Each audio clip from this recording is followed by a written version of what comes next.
ಎಲ್ಲರಿಗೆ ನಮಸ್ಕಾರ.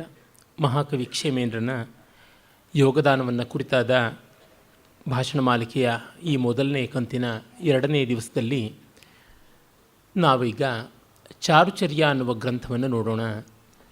ನಿನ್ನೆ ಆತನ ಚತುರ್ವರ್ಗ ಸಂಗ್ರಹ ಅಂತ ಯಾವ ಒಂದು ಧರ್ಮಾರ್ಥ ಕಾಮ ಮೋಕ್ಷಗಳ ಸಂಚಯ ಇತ್ತು ಅದನ್ನು ಗಮನಿಸಿದ್ವಿ. ಈಗ ಆ ಚಾರುಚರ್ಯ ಅನ್ನುವ ಹೆಸರಿಂದಲೇ ಗೊತ್ತಾಗುತ್ತದೆ ಒಳ್ಳೆಯ ವರ್ತನೆ, ಒಳ್ಳೆಯ ಬದುಕು, ಒಳ್ಳೆಯ ರೀತಿ ಅನ್ನುವ ಅರ್ಥವುಳ್ಳದ್ದು ಅಂತ ಗೊತ್ತಾಗುತ್ತದೆ. ಹಾಗಂದರೆ ನಮಗೆ ನೀತಿ ಅಂತ ತಾನಾಗಿ ಗೊತ್ತಾಗುತ್ತದೆ. ನೀತಿ ಹೇಳುವುದು ಕಷ್ಟ, ಕೇಳುವುದು ತುಂಬಾ ಕಷ್ಟ. ಒಂದು ರೀತಿ ಬೇರೆಯವ್ರಿಗೆ ಹೇಳಬಹುದಾದರೂ ನಾವು ನಮ್ಮ ಮಟ್ಟಿಗೆ ಹೇಳ್ಕೊಳ್ಳೋದು ಕಷ್ಟ. ಆದರೆ ಕ್ಷೇಮೇಂದ್ರ ಅದನ್ನು ಆಕರ್ಷಕವಾಗಿ ಮಾಡಬಲ್ಲ. ತುಂಬ ಸೊಗಸಾದ ಒಂದು ಕ್ರಮವನ್ನೇ ಅವನು ಇಟ್ಟುಕೊಂಡಿದ್ದಾನೆ. ಮತ್ತು ಅವನ ಸುವೃತ್ತ ತಿಲಕ ಅನ್ನುವ ಛಂದೋ ಗ್ರಂಥದಲ್ಲಿ ಗೊತ್ತಾಗುತ್ತದೆ ನೀತಿ ಬೋಧೆಗೆ ಅನುಷ್ಠುಪ್ ಛಂದಸ್ಸು ಬಹಳ ಸೊಗಸಾಗಿ ಒಗ್ಗಿ ಬರುತ್ತದೆ ಅಂತ. ಅದಕ್ಕೆ ತಕ್ಕಂತೆ ಇವನು ಸುಮಾರು 100 ನೀತಿ ಶ್ಲೋಕಗಳನ್ನು ಅಚ್ಚುಕಟ್ಟಾಗಿ ಸಂಗ್ರಹ ಮಾಡಿಕೊಟ್ಟಿದ್ದಾನೆ. ಎಲ್ಲ ಪ್ರಾಯಿಕವಾಗಿ ಅನುಷ್ಠುಪ್ ಛಂದಸ್ಸಿನಲ್ಲೇ ಇರುವಂಥವು. ಅನುಷ್ಠುಪ್ಪಿನಲ್ಲಿ ಸ್ಮರಣೆಗೆ ಕೂಡ ಅನುಕೂಲತೆ ತುಂಬ ಉಂಟು. ಡಿ ವಿ ಜಿಯವರು ಕಗ್ಗದಲ್ಲಿ ಹೇಳ್ತಾರಲ್ಲ, ಕವನ ನೆನಪಿಗೆ ಸುಲಭ ಮಂಕುತಿಮ್ಮ. ಆಮೇಲೆ ಒಂದು ಸಾಲು ನೀತಿ, ಮತ್ತೊಂದು ಸಾಲು ಅದಕ್ಕೆ ಪೌರಾಣಿಕ ದೃಷ್ಟಾಂತ ಕೊಡ್ತಾನೆ. ಯಾಕೆಂದರೆ ಜನಕ್ಕೆ ನೀತಿ ಅಮೂರ್ತವಾದದ್ದು, ಆ ತತ್ವ ಮೂರ್ತವಾಗಿ ಮನಸ್ಸಿನಲ್ಲಿ ಸ್ಫುಟವಾಗಬೇಕು, ಬಾಳಿಗೆ ಅನ್ವಿತವಾಗಬೇಕು ಅಂತಂದರೆ ಅದನ್ನು ನಡೆದು ಮತ್ತು ಅದನ್ನು ನುಡಿದು ಅದನ್ನು ಬೆಳಕೊಂಡು ಬಂದವರ ಬಗೆ ಏನಾಯಿತು, ಅದು ಬಾಳಿನಲ್ಲಿ ಅನ್ವಿತವಾದವರ ರೀತಿ ಹೇಗಿತ್ತು ಅನ್ನುವುದರ ಒಂದು ಕಲ್ಪನೆ ಬೇಕು. ಕಾಂಕ್ರೀಟ್ ಅನಾಲಜಿ ಅಂತ ಓದಬೇಕು. ಪರಮಶಾಸ್ತ್ರಕ್ಕಿಂತ ಸರಿಯುದಾಹರಣೆ ಅಂತ ನಾವು ಹೇಳ್ತೀವಲ್ಲ, ಅದು ತುಂಬ ಮುಖ್ಯವಾಗುತ್ತದೆ. ಅಂಥದ್ದನ್ನು ಚಾರುಚರ್ಯನಲ್ಲಿ ಮಾಡಿದ್ದಾನೆ.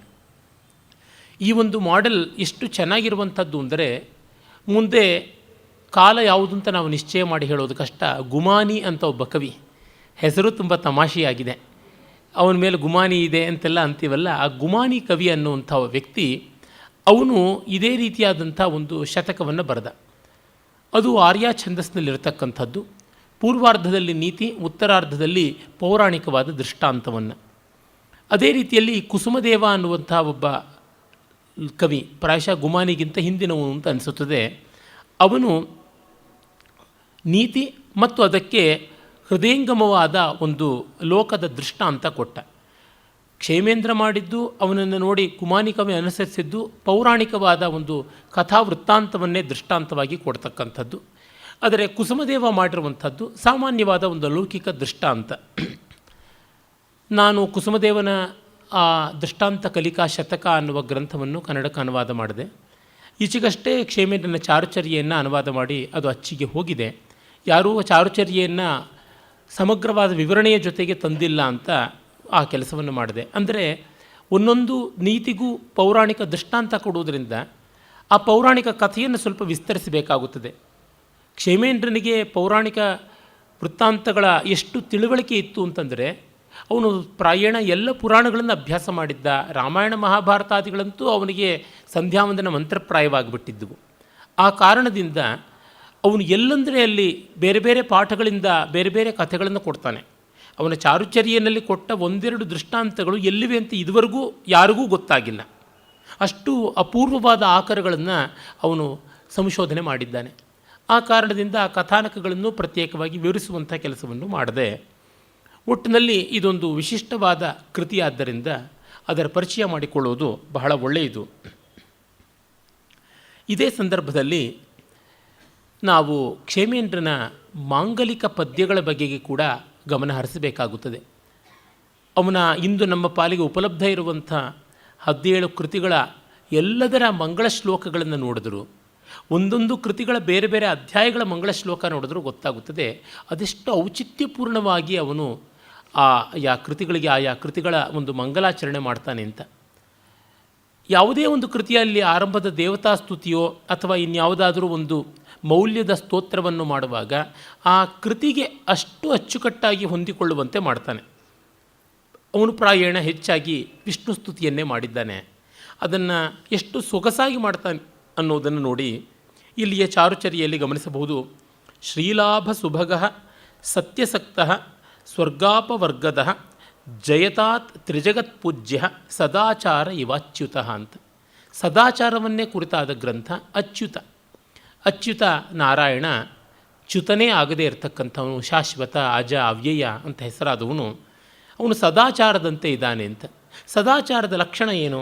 ಶ್ರೀಲಾಭ ಸುಭಗ, ಸಂಪತ್ತಿಯನ್ನು ಹೊಂದಿಕೊಂಡು ಬರುವಂಥದ್ದಾಗಿರುತ್ತದೆ. ಅಂದರೆ ಒಳ್ಳೆಯ ನಡವಳಿಕೆ ಬಡತನಕ್ಕೆ ಸದಾ ಮಣೆ ಹಾಕಿಕೊಂಡು ಕೂತ್ಕೊಳ್ಳೋದಿಲ್ಲ, ಒಳ್ಳೆಯ ನಡತೆಯಿಂದ ಸಿರಿವಂತಿಕೆ ಕೂಡ ಬರುತ್ತದೆ ಅಂತ.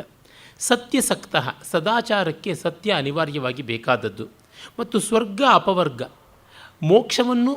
ಮೋಕ್ಷ ಇಲ್ಲದಿದ್ದರೆ ಕನಿಷ್ಠ ಪಕ್ಷ ಸ್ವರ್ಗದ ಸುಖವನ್ನು ಪಡೆಯುವಂಥದ್ದಾಗಿರುತ್ತದೆ. ತ್ರಿಜಗತ್ ಪೂಜ್ಯವಾದದ್ದು, ಮೂರು ಲೋಕಕ್ಕೂ ಅದು ಬೇಕಾದಂಥದ್ದು ಸದಾಚಾರ.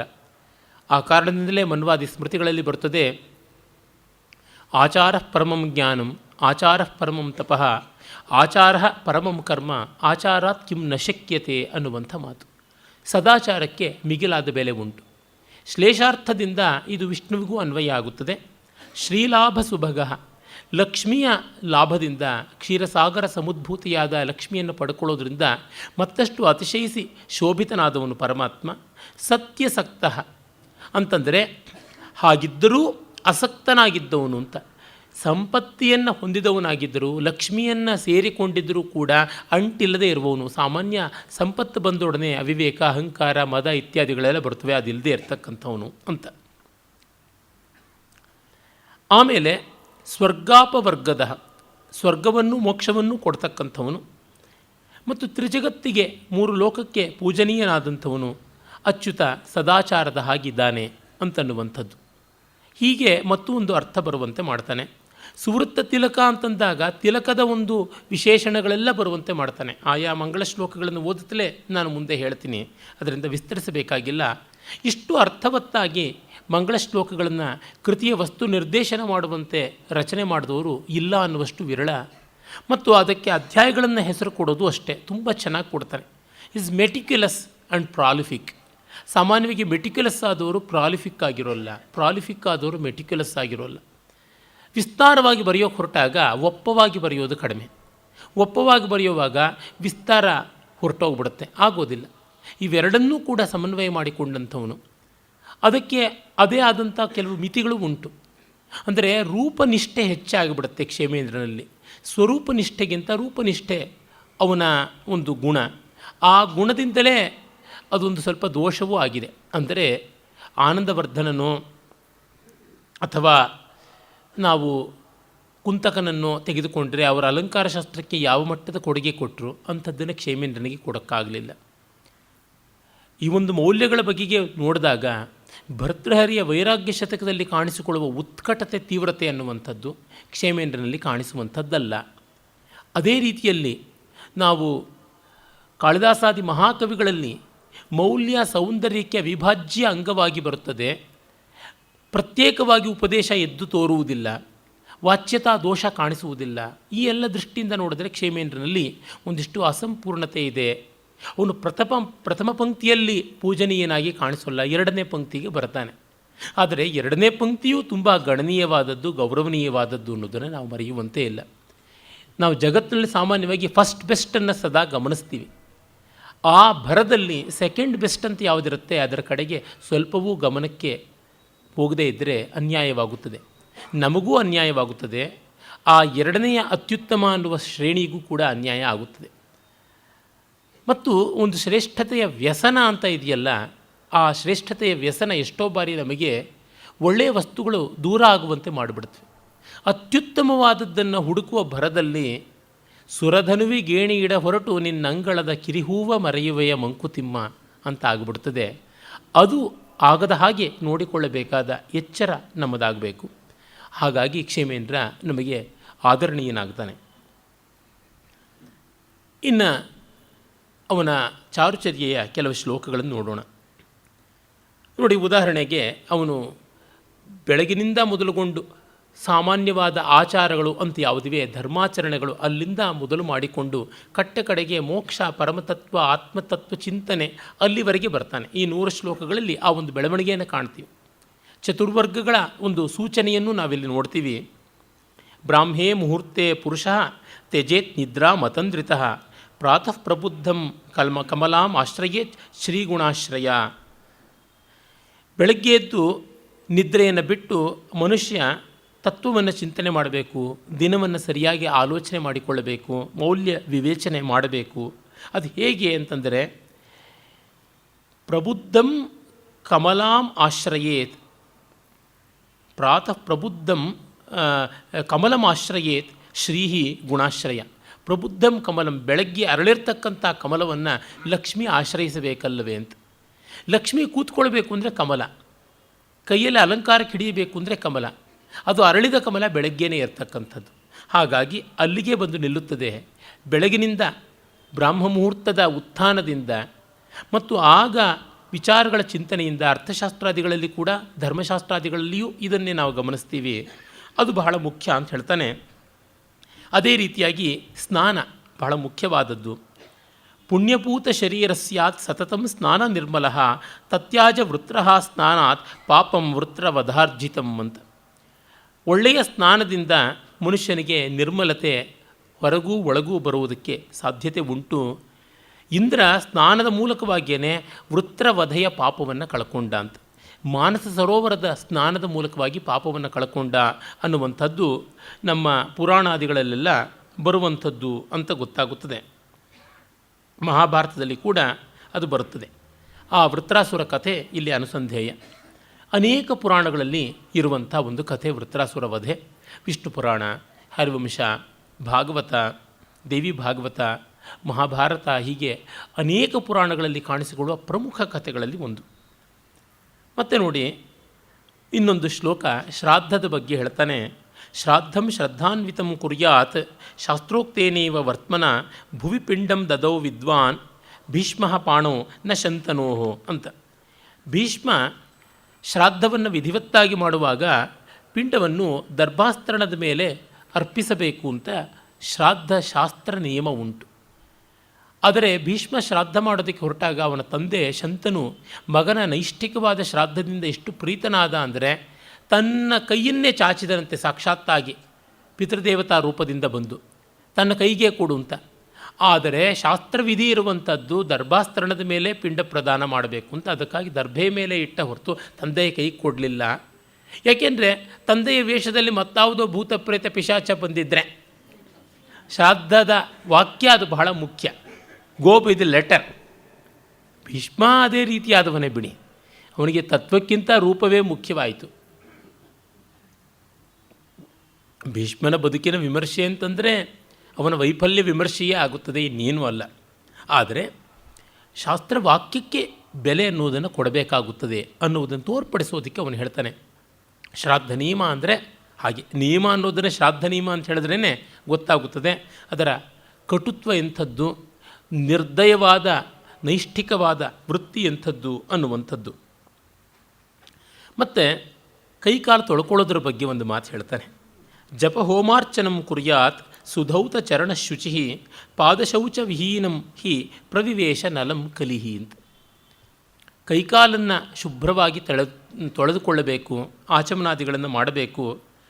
ಆಮೇಲೆ ಜಪ, ಹೋಮ, ಯಜ್ಞ, ಅರ್ಚನೆ ಇತ್ಯಾದಿಗಳನ್ನು ಮಾಡಬೇಕು. ಕಲಿ ನಳನನ್ನು ಪ್ರವೇಶ ಮಾಡಿದ್ದು ಅವನು ಸರಿಯಾಗಿ ಕಾಲು ತೊಳ್ಕೊಳ್ಳದೇ ಇದ್ದಾಗ ಅಂತ ಬಹಳ ಪ್ರಸಿದ್ಧವಾದ ಕಥೆ ಉಂಟು. ಮಹಾಭಾರತದಲ್ಲಿಯೂ ಬರ್ತದೆ. ನಲೋಪಾಖ್ಯಾನದಲ್ಲಿ 12 ವರ್ಷ ಕಲಿ ಅವನೊಳಗೆ ಪ್ರವೇಶ ಮಾಡುವುದು ಹೇಗೆ ಅಂತ ತುಂಬ ಯೋಚನೆ ಮಾಡಿದ. ಅಷ್ಟಷ್ಟು ಯೋಚನೆ ಮಾಡಿದ ಮೇಲೆ ಕಡೆಗೆ ಅವನಿಗೆ ಇದೊಂದು ನೆವ ಸಿಕ್ಕಿತು. ಆ ನೆವದಿಂದ ಅವನು ನಲನ ಒಳಹೊಕ್ಕು ಅವನಿಗೆ ದ್ಯೂತ ಪ್ರಲೋಭನವನ್ನು ಉಂಟು ಮಾಡಿ ಅವನ ದಾಯಾದನಾದ ಪುಷ್ಕರನ ಜೊತೆಯಲ್ಲಿ ದ್ಯೂತವಾಡಿ ಸಮಗ್ರವಾದ ರಾಜ್ಯ ಕೋಶಾದಿಗಳನ್ನೆಲ್ಲ ಕಳಕೊಳ್ಳುವಂತೆ ಆಯಿತು ಅನ್ನುವುದು ಪ್ರಸಿದ್ಧವಾಗಿ ವನಪರ್ವದಲ್ಲಿ ನಲೋಪಾಖ್ಯಾನ ಹೇಳುವಂಥದ್ದು. ಅದನ್ನು ಅವನು ಇಲ್ಲಿ ಸ್ಮರಣೆಗೆ ತಂದುಕೊಡ್ತಾನೆ. ಅಂದರೆ ಜನರಿಗೆ ಮನಸ್ಸಿಗೆ ಮುಟ್ಟುವಂತೆ ಅವರಿಗಿವೆಲ್ಲ ಕಥೆಗಳು ಕೇಳಿ ಗೊತ್ತಿರುತ್ತದೆ. ಏಕಕಾಲದಲ್ಲಿ ಇದು ಒಂದು ಸ್ವಾರಸ್ಯ. ಒಂದು ಕಡೆಗೆ ನಮ್ಮ ಪುರಾಣ ಕಥೆಗಳನ್ನು ನೆನಪಿಸಿಕೊಡುವುದೂ ಆಯಿತು, ಮತ್ತೊಂದು ಕಡೆಗೆ ಮೌಲ್ಯಗಳನ್ನು ಪುನರುತ್ಥಾಪನ ಮಾಡಿಕೊಡುವಂಥದ್ದು ಆಯಿತು. ಏಕಕ್ರಿಯಾ ದ್ವ್ಯರ್ಥಕರೀ ಬಭೂವ ಅನ್ನುವ ಮಾತು ಉಂಟಲ್ಲ, ಅದನ್ನು ನಾವಿಲ್ಲಿ ಕಾಣ್ತೀವಿ. ಮತ್ತು ಈ ಕಾರಣದಿಂದಲೇ ಚಾರುಚರ್ಯ ಅಂತ ಗ್ರಂಥವನ್ನು ಈ ಕಾಲಕ್ಕೆ ನಾವು ಉಳಿಸಿಕೊಳ್ಳಬೇಕು. ಮಕ್ಕಳಿಗೆ ಪುರಾಣ ಕಥೆಗಳು ದೂರವಾಗ್ತಾ ಇರುವ ಹೊತ್ತಿನಲ್ಲಿ ಈ ರೀತಿಯಾಗಿ ಒಂದೊಂದು ಶ್ಲೋಕದ ಒಂದೊಂದು ಸಾಲಿನಲ್ಲಿ ಪುರಾಣ ಕಥೆಗಳ ನೆನಪು ಆಗುತ್ತದೆ, ಮತ್ತೊಂದು ಸಾಲಿನಲ್ಲಿ ಅಡಕವಾಗಿ ಆ ಮೌಲ್ಯ ಕೂಡ ಪ್ರತಿಪಾದಿತವಾಗುವಂಥದ್ದನ್ನು ನೋಡ್ತೀವಿ. ಸಂದರ್ಭ ಬಂತು ಅಂತ ಹೇಳಬೇಕು ಅಂದರೆ ಸಂಸ್ಕೃತದಲ್ಲಿ ಚಾರುಚರ್ಯ ಅನ್ನುವ ಮತ್ತೊಂದು ಗ್ರಂಥವೂ ಇದೆ. ಅದು ಭೋಜರಾಜನ ಗ್ರಂಥ, ಕ್ಷೇಮೇಂದ್ರನ ಸಮಕಾಲೀನ. ಇವನು 100 ಶ್ಲೋಕಗಳಲ್ಲಿ ಬರೆದರೆ ಅವನು 1000 ಶ್ಲೋಕದಲ್ಲಿ ಬರೆದಿದ್ದಾನೆ. ಭೋಜರಾಜ ಯಾವುದೂ ದೊಡ್ಡದೆ.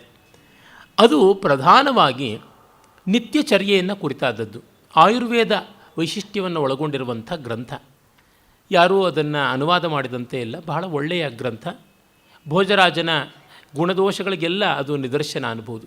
ಅಂದರೆ ವ್ಯಾಪ್ತಿ, ರೇಂಜ್, ಹಲ್ಲುಜ್ಜಿಕೊಳ್ಳೋದಕ್ಕೆ ಎಂಥ ಕಡ್ಡಿ ಬೇಕು ಅನ್ನೋದನ್ನು ಮೊದಲುಗೊಂಡು ವಿವರಿಸ್ತಾನೆ. ಯಾವ್ಯಾವ ವಯಸ್ಸಿನವರಿಗೆ ಎಷ್ಟೆಷ್ಟು ಉದ್ದದ ಕಡ್ಡಿ, ಯಾವ್ಯಾವ ಮರದ ಕಡ್ಡಿ ಅನ್ನೋದು ಮೊದಲುಗೊಂಡು ಹೇಳ್ತಾನೆ.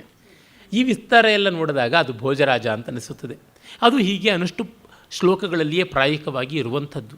ಸಂಸ್ಕೃತದ ಶಾಸ್ತ್ರ ಸಾಹಿತ್ಯದ ಸಮೃದ್ಧಿ ನಿಜವಾಗಿಯೂ ವಿಸ್ಮಯಾವಹವಾದದ್ದು. ಅದನ್ನು ನಾವು ಗಮನಿಸಿದರೆ ಇಷ್ಟರ ಮಟ್ಟಿಗೆ ನಾವು ಅದನ್ನು ಪಡ್ಕೊಂಡಿಲ್ಲ ಅನ್ನುವುದು ಗೋಚರವಾಗುತ್ತದೆ. ಈಗ ಅವೆಲ್ಲ ಅಕ್ಷರಾರ್ಥದಲ್ಲಿ ಸರ್ವಾತ್ಮನ ಎಲ್ಲ ವಿವರಗಳಿಂದ ಪ್ರಯೋಜನಕ್ಕೆ ಬಾರದೇ ಇರಬಹುದು. ಆದರೂ ಅವುಗಳ ಒಟ್ಟಂದದ ಕೊಡುಗೆ ಮತ್ತು ಅದರ ಕರ್ತೃಗಳ ಹಾಸು ಬೀಸು, ಅವರ ದೃಷ್ಟಿ ವೈಶಾಲ್ಯ, ದೀರ್ಘತರವಾದಂಥ ಅವರ ಆಲೋಚನಾ ಕ್ರಮ, ಇದೆಲ್ಲ ನೋಡಿದಾಗ ನಮಗೆ ಅದು ಬಹಳ ದೊಡ್ಡ ಕೆಲಸ ಅಂತ ಅನಿಸುತ್ತದೆ. ಮತ್ತು ನೋಡಿ, ಅವನ ಸೂಕ್ಷ್ಮವಾದಂಥ ದೃಷ್ಟಿಕೋನ ಎಷ್ಟು ಚೆನ್ನಾಗಿ ಇರುತ್ತದೆ ಅನ್ನೋದಕ್ಕೆ ಅವನು ನೀತಿಯನ್ನು ಯಾವ ಸಂದರ್ಭದಿಂದ ಗ್ರಹಿಸ್ತಾನೆ ಅನ್ನೋದು ಬಹಳ ವಿಸ್ಮಯಾವಹವಾದದ್ದು. ಅವನು ಇಲ್ಲಿ ಹೆಚ್ಚಾಗಿ ಮಹಾಭಾರತವನ್ನೇ ತೆಗೆದುಕೊಂಡಿದ್ದಾನೆ. ಕ್ಷೇಮೇಂದ್ರನಿಗೆ ನಮ್ಮ ಆರ್ಷೇಯವಾದ ಗ್ರಂಥಗಳ ಪೈಕಿ ಮಹಾಭಾರತ ಅತ್ಯಂತ ಅಭಿಮಾನಾಸ್ಪದವಾದದ್ದು. ಅವನು ಮಾಡಿದ ರಾಮಾಯಣ, ಭಾರತ, ಬೃಹತ್ಕಥಾ, ಮಂಜರಿ ಇತ್ಯಾದಿ ಸಂಗ್ರಹಗಳ ಪೈಕಿ ಅತ್ಯಂತ ಶ್ರೇಷ್ಠ ಅಂತ ವಿದ್ವಾಂಸರೆಲ್ಲ ಮೆಚ್ಚಿರುವಂಥದ್ದು ಮಹಾಭಾರತವನ್ನೇ. ಅದನ್ನು ಬರೆದ ಮೇಲೆ ಅವನಿಗೆ ವ್ಯಾಸದಾಸ ಅನ್ನುವ ಹೆಸರು ಕೂಡ ಬಂತು ಅನ್ನುವುದನ್ನು ಕೇಳಿದ್ದೀವಿ. ಇಲ್ಲಿ ಮಹಾಭಾರತದ ಮೌಸಲ ಪರ್ವದಿಂದ ಒಂದು ಘಟನೆಯನ್ನು ತೆಗೆದುಕೊಂಡು ನೀತಿಯನ್ನು ಕ್ರೋಢೀಕರಿಸ್ತಾನೆ. ನ ಮಧ್ಯ ವ್ಯಸನೀಕ್ಷೀಭ ಕುರ್ಯಾದ್ವೇತಾಲ ಚೇಷ್ಟಿತಂ ವೃಷ್ಣಯೋ ಹಿ ಯಯುಃಕ್ಷೀಬಾ ತೃಣಪ್ರಹರಣಾಕ್ಷಯಂ. ಕ್ಷೀಬ ಅಂತಂದರೆ ಮತ್ತ ಅಂತ ಅನ್ನುವ ಅರ್ಥ. ವಿರಳವಾಗಿ ಬಳಕೆಗಿರ್ತಕ್ಕಂಥ ಶಬ್ದ. ಕ್ಷೇಮೇಂದ್ರನ ಹೆಸರು ಹೇಳಿದವ್ರಿಗೂ ಶಬ್ದ ದಾರಿದ್ರ್ಯ ಬರೋದಿಲ್ಲ. ನೆನ್ನೆಯೇ ಹೇಳಿದೆ ಅವನ ಪದಸಂಪದ ಅಪಾರವಾದದ್ದು ಅಂತ. ನ ಮದ್ಯವ್ಯಸನೀಕ್ಷೀಭ ಕುರ್ಯಾತ್ ವೇತಾಲ ಚೇಷ್ಟಿತಂ. ವೇತಾಲ ಚೇಷ್ಟಿತ ಅನ್ನೋದು ಒಂದು ಇಡಿಯಮ್ಮು. ಹುಚ್ಚಾಪಟ್ಟೆ ದೆವ್ವಗುಣಿತ, ದೆವ್ವಗೆಲಸ ಮಾಡಬಾರ್ದು ಅಂತನ್ನುವಂಥದ್ದು. ಬೇತಾಳನಂತೆ ಆಡಬಾರ್ದು ಅಂತ. ನ ಮದ್ಯವ್ಯಸನಿ, ಮದ್ಯಪಾನದಲ್ಲಿ ವ್ಯಸನಿಯಾಗಿ ಮತ್ತನಾದವನು. Is an addict and also much intoxicated. ಹಾಗಿರುವವನು ಕುಡಿದ ಮೇಲೆ ತೆಪ್ಪಕ್ಕೆ ಕೂತಿರಬೇಕು. ಡೋಂಟ್ ಡ್ರಿಂಕ್ ಆ್ಯಂಡ್ ಡ್ರೈವ್ ಅಂತಂತಾರಲ್ಲ ಹಾಗೆ. ಕುಡೀರಿ ಬೇಕಾದರೆ, ತೀರಾ ಹಠ ಮಾಡ್ಕೊಂಡಿದ್ರೆ ಏನು ಮಾಡೋದು, ಕುಡಿದು ಸಾಯಿರಿ ಇನ್ಬೇಕು. ಆದರೆ ಇನ್ನೊಬ್ಬರನ್ನು ಸಾಯಿಸಿಬೇಡಿ, ತೆಪ್ಪಗೆ ಮನೆಯೊಳಗೆ ಕುಡೀರಿ, 4 ಗೋಡೆ ಮಧ್ಯೆ ಇರಿ. ಆ ರೀತಿಯಲ್ಲಿ ನ ಮದ್ಯವ್ಯಸನೀಕ್ಷೀಭ ಕುರ್ಯಾದ್ವೇತಾಲ ಚೇಷ್ಟಿತಂ. ಕುಡಿದು ತೆಪ್ಪಗಿರಬೇಕಾದ್ರೆ ಅದು ಇದು ಮಾಡೋದಕ್ಕೆ ಹೋಗಬಾರ್ದು. ವೃಷ್ಣಯೋ ಹಿ ಯಯುಹು ಕ್ಷೀಬಾ ತೃಣಪ್ರಹರಣ ಕ್ಷಯಂ. ಯಾದವರು, ವೃಷ್ಣಿ ವಂಶದವರು ಕುಡಿದು ಜಗಳ ಆಡಿಕೊಂಡು ಅಲ್ಲಿದ್ದ ಜೊಂಡುಗಳನ್ನು, ಆಯುಧಗಳನ್ನು ಹಿಡಿದು ಆ ಜೊಂಡುಗಳೇ ಒನಕೆಗಳಂತೆ ಆಗಿ, ಮುಳ್ಳಿಡದ ಕಬ್ಬಿಣದ ಒನಕೆಗಳಂತೆ ಆಗಿ ಪರಸ್ಪರ ಘಾತದಲ್ಲಿ ಸರ್ವನಾಶವನ್ನು ಉಂಟು ಮಾಡಿದವು ಅಂತಂದರೆ ನಮಗೆ ಗೊತ್ತಾಗುತ್ತೆ ಯಾವ ರೀತಿಯಲ್ಲಿ ಅದು ಅನರ್ಥಕಾರಿಯಾಯಿತು ಅಂತ. ಇದನ್ನು ಕವಿ ಹೇಳ್ತಾ ಇದ್ದಾನೆ, ಕುಡಿತದ ಕೆಡಕು ಯಾವ ಬಗೆಯಾದದ್ದು ಅಂತ. ಅದಕ್ಕೆ ಯಾದವ ವಂಶನಾಶಕ್ಕಿಂತ ಮಾರ್ಮಿಕವಾದ ದೃಷ್ಟಾಂತ ಇನ್ಯಾವುದಿದೆ. ಮತ್ತು ಧರ್ಮದ ಕಷ್ಟದ ರೀತಿಯನ್ನೂ ನಾವು ತಾಳ್ಕೊಳ್ಬೇಕಾದದ್ದು ಯಾಕೆ, ಹೇಗೆ ಅನ್ನುವುದನ್ನು ಹರಿಶ್ಚಂದ್ರೋಪಾಖ್ಯಾನವನ್ನು ಇಟ್ಟುಕೊಂಡು ಹೇಳ್ತಾನೆ. ನತ್ಯಜೇ ಧರ್ಮ ಮರ್ಯಾದಾಂ ಅಪಿ ಕ್ಲೇಶ ದಶಾಂ ಶ್ರಿತಃ ಹರಿಶ್ಚಂದ್ರೋ ಹಿ ಧರ್ಮಾರ್ಥಿ ಸೇಹೇ ಚಂಡಾಲ ದಾಸತಾಂ. ದೇವಿ ಭಾಗವತ ಮತ್ತು ಐತರೇಯ ಬ್ರಾಹ್ಮಣ ಮೊದಲಾದ ಅನೇಕ ಗ್ರಂಥಗಳಲ್ಲಿ ಬರುವಂಥದ್ದು ಹರಿಶ್ಚಂದ್ರೋಪಾಖ್ಯಾನ. ಆ ಹರಿಶ್ಚಂದ್ರೋಪಾಖ್ಯಾನವನ್ನು ಇಟ್ಟುಕೊಂಡು ಇವನು ಬರೀತಾ ಇದ್ದಾನೆ. ಧರ್ಮ ಮರ್ಯಾದೆ ಎಷ್ಟು ಕಷ್ಟಕಾರಿಯಾದರೂ ಧರ್ಮದ ಎಲ್ಲೆ ಅದನ್ನು ಮೀರದೆ ನಡ್ಕೊಳ್ಬೇಕು. ಹರಿಶ್ಚಂದ್ರ ಆ ಧರ್ಮದ ಚೌಕಟ್ಟಿಗೋಸ್ಕರವಾಗಿ ತನ್ನ ಪತ್ನಿ ಪುತ್ರ ವಿಕ್ರಯ ಮಾಡಿಕೊಂಡು ಚಂಡಾಲನಿಗೂ ದಾಸನಾಗಿದ್ದ. ಇದು ನಮಗೆ ಗಮನೀಯವಾದದ್ದು ಅಂತ. ಹರಿಶ್ಚಂದ್ರ ಎಷ್ಟು ದಿವಸ ಇದ್ದನೋ ತುಂಬ ಅಲ್ಪಕಾಲ ಅಂತ ನಮಗೆ ಗೊತ್ತಾಗುತ್ತದೆ. ಆದರೆ ಅವನ ಕೀರ್ತಿ ಅನಲ್ಪ ಕಾಲ ಉಳಿಯಿತು. ಧರ್ಮದ ದೊಡ್ಡತನ ಅಲ್ಲಿ ಉಂಟು. ರಿಲೇಯಬಿಲಿಟಿ ಅದು ಬಹಳ ಮುಖ್ಯವಾಗಿ ಬೇಕಾದದ್ದು. ಡಿಪೆಂಡಬಿಲಿಟಿ ಅದು ತುಂಬ ಮುಖ್ಯವಾಗಿ ಬೇಕಾದದ್ದು. ಇವನನ್ನು ನಚ್ಚಿಕೊಂಡ್ರೆ ನಮಗೆ ತೊಂದರೆ ಇಲ್ಲ ಅಂತ ಅನ್ನಿಸದೇ ಇದ್ದರೆ ಆಗ ಅದು ಕೊಡುವ ಸಮಾಧಾನ ಮತ್ತಿನ್ಯಾವುದೂ ಕೊಡುವಂಥದ್ದಲ್ಲ. ತುಂಬ ಜನಕ್ಕೆ ಬರುವುದು ಇದೇ ದೊಡ್ಡ ಸಮಸ್ಯೆ. ಅವರು ತಾವು ಯಾರನ್ನೂ ನಚ್ಚಲಾರರು, ತಮ್ಮನ್ನೂ ಯಾರೂ ನಚ್ಚದಂತೆ ಮಾಡಿಕೊಳ್ತಾರೆ. ಈ ಥರ ಇರುವ ಪ್ರಪಂಚ ಬಾಳೋದಕ್ಕಾಗೋದಿಲ್ಲ. ನಾಳೆ ನೀರು ಬರೋಲ್ಲ ಅಂತ ಪೇಪರಲ್ಲಿ ಹಾಕಿದ್ರೆ ನೀರು ಬರಬಾರ್ದು. ಇವತ್ತು ಬರುತ್ತೆ ಅಂತಂದರೆ ಬಂದೇ ಬರಬೇಕು. ಹಾಗಿದ್ದಾಗ ಜನ ಅನಾವಶ್ಯಕವಾಗಿ ಪೋಲು ಮಾಡೋದಿಲ್ಲ. ಮಡಕೆ ಕುಡಿಕೆ ಲೋಟ ಉದ್ರಣೆ ಅಂತ ಮೊದಲುಗೊಂಡು ಎಲ್ಲದರೊಳಗೂ ತುಂಬಿಟ್ಟುಕೊಳ್ಳೋದಿಲ್ಲ. ಏನಿಲ್ಲ ನೋಡಿ, ಒಂದು ಬ್ಯಾಂಕ್ ದಿವಾಳಿ ಆಗಬೇಕು ಅಂದರೆ ಕಾರಣ ಏನು? ಆ ಬ್ಯಾಂಕಿನಲ್ಲಿ ಹಣಕ್ಕೆ ಭದ್ರತೆ ಇಲ್ಲ ಅನ್ನುವ ಸುದ್ದಿ, ಗಾಳಿ ಸುದ್ದಿ ಬಂದರೆ ಸಾಕು, ಎಲ್ಲರೂ ಡೆಪಾಸಿಟ್ಸ್ ವಿತ್ಡ್ರಾ ಮಾಡಿಬಿಡ್ತಾರೆ. ಅಷ್ಟು ಹಾರ್ಡ್ ಕ್ಯಾಶ್ ಎಲ್ಲಿರುತ್ತದೆ? ಎಲ್ಲೆಲ್ಲಿಯೋ ಸಾಲದಲ್ಲಿ ಮತ್ತೊಂದು ಕಡೆ ಎಲ್ಲ ವಿತೀರ್ಣವಾಗಿರುತ್ತದೆ. ಇನ್ನು ಎಲ್ಲಿಯೋ ಸ್ಟಾಕ್ಗಳ ಮಧ್ಯೆ, ಶೇರ್ಸ್ ಮಧ್ಯೆ, ಇವುಗಳ ಮಧ್ಯೆ ಎಲ್ಲ ಅದರ ಒಂದು ವಿನಿಯೋಗವಾಗಿರುತ್ತದೆ. ಹೀಗಿರುವಾಗ ಹಣ ಎಲ್ಲಿ ಸಿಗುವಂಥದ್ದು? ಆಗುವಂಥದ್ದಲ್ಲ. ಹಾಗಾಗಿ ಆ ಮಟ್ಟದ ಕ್ರೆಡಿಬಿಲಿಟಿ ಇದೆಯಲ್ಲ ತುಂಬ ಮುಖ್ಯ. ಅದು ಹರಿಶ್ಚಂದ್ರ ಮಾಡಿಕೊಂಡದ್ದು. ಅದನ್ನು ಕವಿ ತಿಳಿಸ್ತಾ ಇದ್ದಾನೆ. ಮತ್ತು ತಂದೆ ತಾಯಂದಿರನ್ನು ಯಾವುದೇ ಕಾರಣದಿಂದಲಾಗಲಿ ತೃಪ್ತಿಪಡಿಸಬೇಕು ಅನ್ನುವ ನೀತಿಯನ್ನು ಹೇಳ್ತಾನೆ. ಅದಕ್ಕೆ ಎಲ್ಲ ಪುರಾಣಗಳಲ್ಲಿ ಬರುವಂಥ ಒಂದು ದೊಡ್ಡ ಕಥೆಯನ್ನೇ ತೆಗೆದುಕೊಂಡಿದ್ದಾನೆ. ವಿಶೇಷವಾಗಿ ಮಹಾಭಾರತದ ಆದಿಪರ್ವ ಯಾವುದನ್ನು ನಾವು ಮೊದಲಿಗೆ ಬರುವಂತಹ ಅಸ್ತಿಕ ಪರ್ವ ಅಂತೀವಿ, ಅಲ್ಲಿಯೇ ಕಾಣ್ತೀವಿ. ಅಸ್ತಿಕೋಪ ಪರ್ವದಲ್ಲಿ ಮಾತರಂ ಪಿತರಂ ಭಕ್ತ್ಯಾ ತೋಷಯೇತ್ ನ ಪ್ರಕೋಪಯೇತ್ ಮಾತೃಶಾಪೇನ ನಾಗಾನಾಂ ಸರ್ಪಸತ್ರೇ ಭವತ್ಕ್ಷಯ. ಏನೇ ಆಗಲಿ ತಂದೆ ತಾಯಿಗಳನ್ನು ಅಟ್ ಎನಿ ಕಾಸ್ಟ್ ಸಂತೋಷಪಡಿಸಬೇಕು. ಹಾಗೆ ಮಾಡದೇ ಇದ್ದಿದ್ದರಿಂದಲೇ ತಕ್ಷಕಾದಿಗಳು ಮಾಡಿದರು, ವಾಸುಕಿ ಅನಂತ ಮೊದಲಾದವರು ಮಾಡಲಿಲ್ಲವಾದ್ದರಿಂದ ಕದ್ರುವಿನ ಶಾಪಕ್ಕೆ ತುತ್ತಾಗಿ ಜನಮೇಜಯನ ಯಜ್ಞದಲ್ಲಿ ಭಸ್ಮೀಭೂತರಾದರು ಅಂತ. ಇದರ ಮೌಲ್ಯದ ಒಂದು ಮುಖವನ್ನು ಕವಿ ತೆಗೆದುಕೊಂಡಿದ್ದಾನೆ. ತುಂಬ ವ್ಯಾಪಕವಾದ ಮುಖ್ಯವಾದಂಥ ಆ ಮುಖ ಯಾವುದು ಅಂತಂದರೆ, ತಾಯಿಯಾಗಲಿ ತಂದೆಯಾಗಲಿ ಅನ್ಯಾಯವನ್ನು ಮಾಡು ಅಂದರೆ ಮಾಡಬಾರ್ದು. ವಿನತೆ ತಾನು ಮಾಡೋದಕ್ಕೆ ಹೊರಟಂಥದ್ದನ್ನು ವಿರೋಧಿಸಬೇಕು ಅಂತ ಕದ್ರು, ಬೇಕು ಅಂತಲೇ ಉಚ್ಚೈಶ್ರವಸ್ಸಿನ ಬಾಲ ಕಪ್ಪುಗಿದೆ ಅಂತ ಜಿದ್ದು ಹಠ ಸುಳ್ಳನ್ನು ಸಾಧಿಸಿದಳು. ಅದಕ್ಕೆ ಸಹಕಾರ ಕೊಡಬೇಕು ಅಂತ ಕೇಳಿ ಇಲ್ಲ ಅಂತ ಅನ್ನಿಸಿಕೊಂಡ ಮೇಲೆ ಆ ರೀತಿಯಾದ ಅಸಹಕಾರಿಗಳಾದಂಥ ಒಳ್ಳೆಯ ಸರ್ಪಗಳಿಗೆಲ್ಲರಿಗೂ ನೀವು ಜನಮೇಜಯನ ಯಜ್ಞದಲ್ಲಿ ಬಿದ್ದು ನಾಶವಾಗಿ ಸರ್ಪಸತ್ರದಲ್ಲಿ ಅಂತ ಶಾಪ ಕೊಟ್ಟಳು.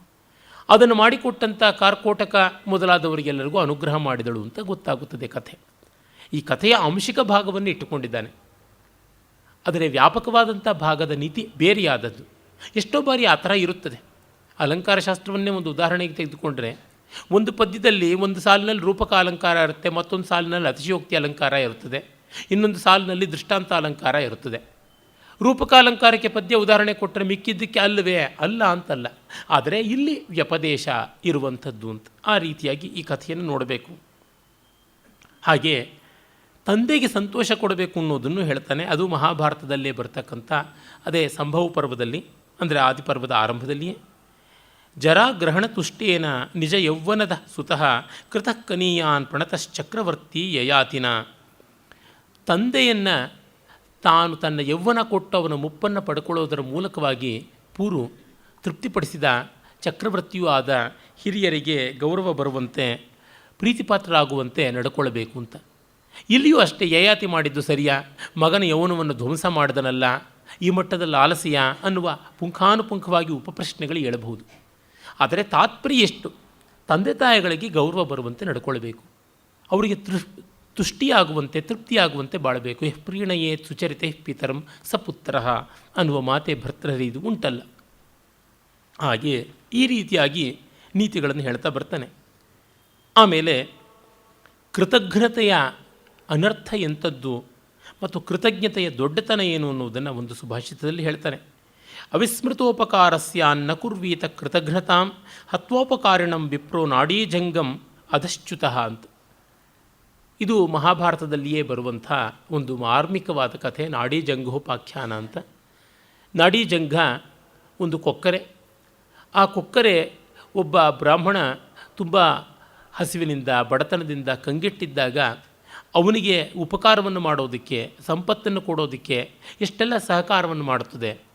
ಜೊತೆಗೆ ತನ್ನ ಪರಿಚಿತನಾದಂಥ ಒಬ್ಬ ರಾಕ್ಷಸ ಅವನ ಹತ್ತಿರಕ್ಕೆ ಹೋಗಿ ನಿಧಿಯನ್ನು ಪಡ್ಕೊ ಅಂತ ಹೇಳಿ ಮಾಡುತ್ತದೆ. ಇಷ್ಟೆಲ್ಲ ಮಾಡಿದ್ರೂ ಈ ಧೂರ್ತ ಬ್ರಾಹ್ಮಣ ಮರುದಿವಸದ ಉಪಹಾರಕ್ಕಾಗುತ್ತದೆ ಅಂತ ನಾಡೀಜಂಘನ್ನೇ ಕೊಂದು ಹೆಡೆಮುರಿ ಕಟ್ಟಿ ತೊಗೊಂಡು ಹೋಗ್ಬಿಡ್ತಾನೆ ಆ ಕೊಕ್ಕರೆಯನ್ನೇ.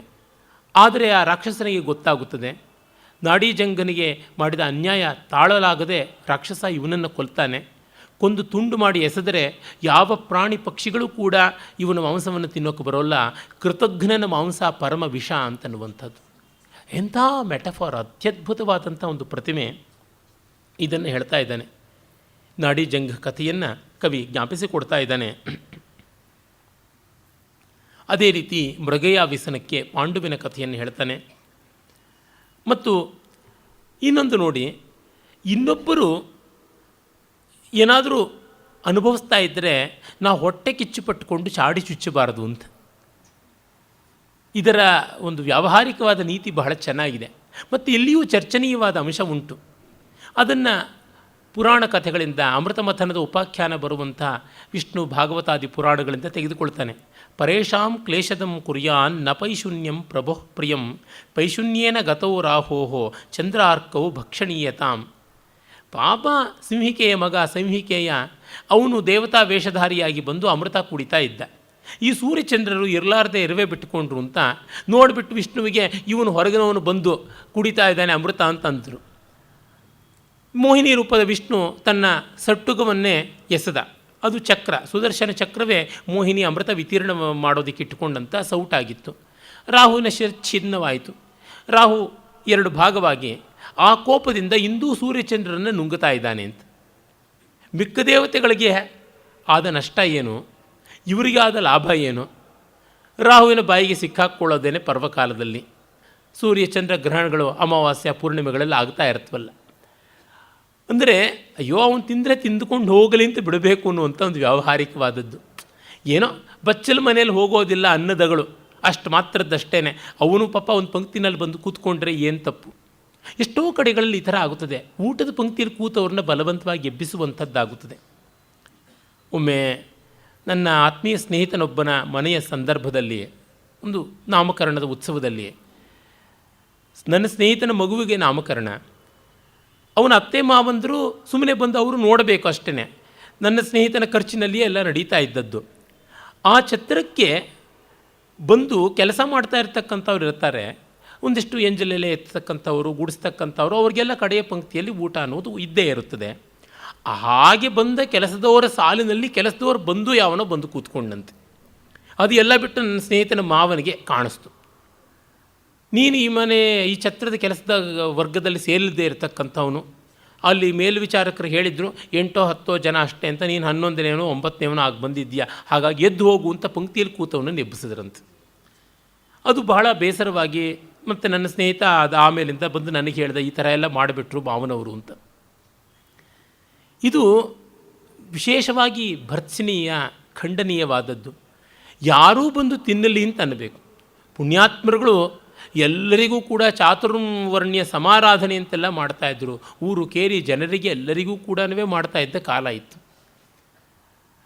ಹಿಂದೆ ಎಲ್ಲ ಊಟದ ಹೊತ್ತಿಗೆ ಮನೆ ಬಾಗಿಲಿಗೆ ಬಂದು ಆಚೆ ಈಚೆ ನೋಡಿಬಿಟ್ಟು ಯಾರಾದರೂ ಇದಾರ ಪರಸ್ಥಳದವರು, ಯಾರಿಗಾದರೂ ಅಶನ ಬೇಕಿದೆಯಾ ಅಂತ ಕೇಳ್ತಾ ಇದ್ದದ್ದುಂಟು. ಅದಕ್ಕೂ ಹಿಂದಿನ ಕಾಲದಲ್ಲಿ ಊರಾಚಿನವರೆಗೂ ಹೋಗ್ಬಿಟ್ಟು ನೋಡ್ಕೊಂಡು ಬರ್ತಾ ಇದ್ರಂತೆ.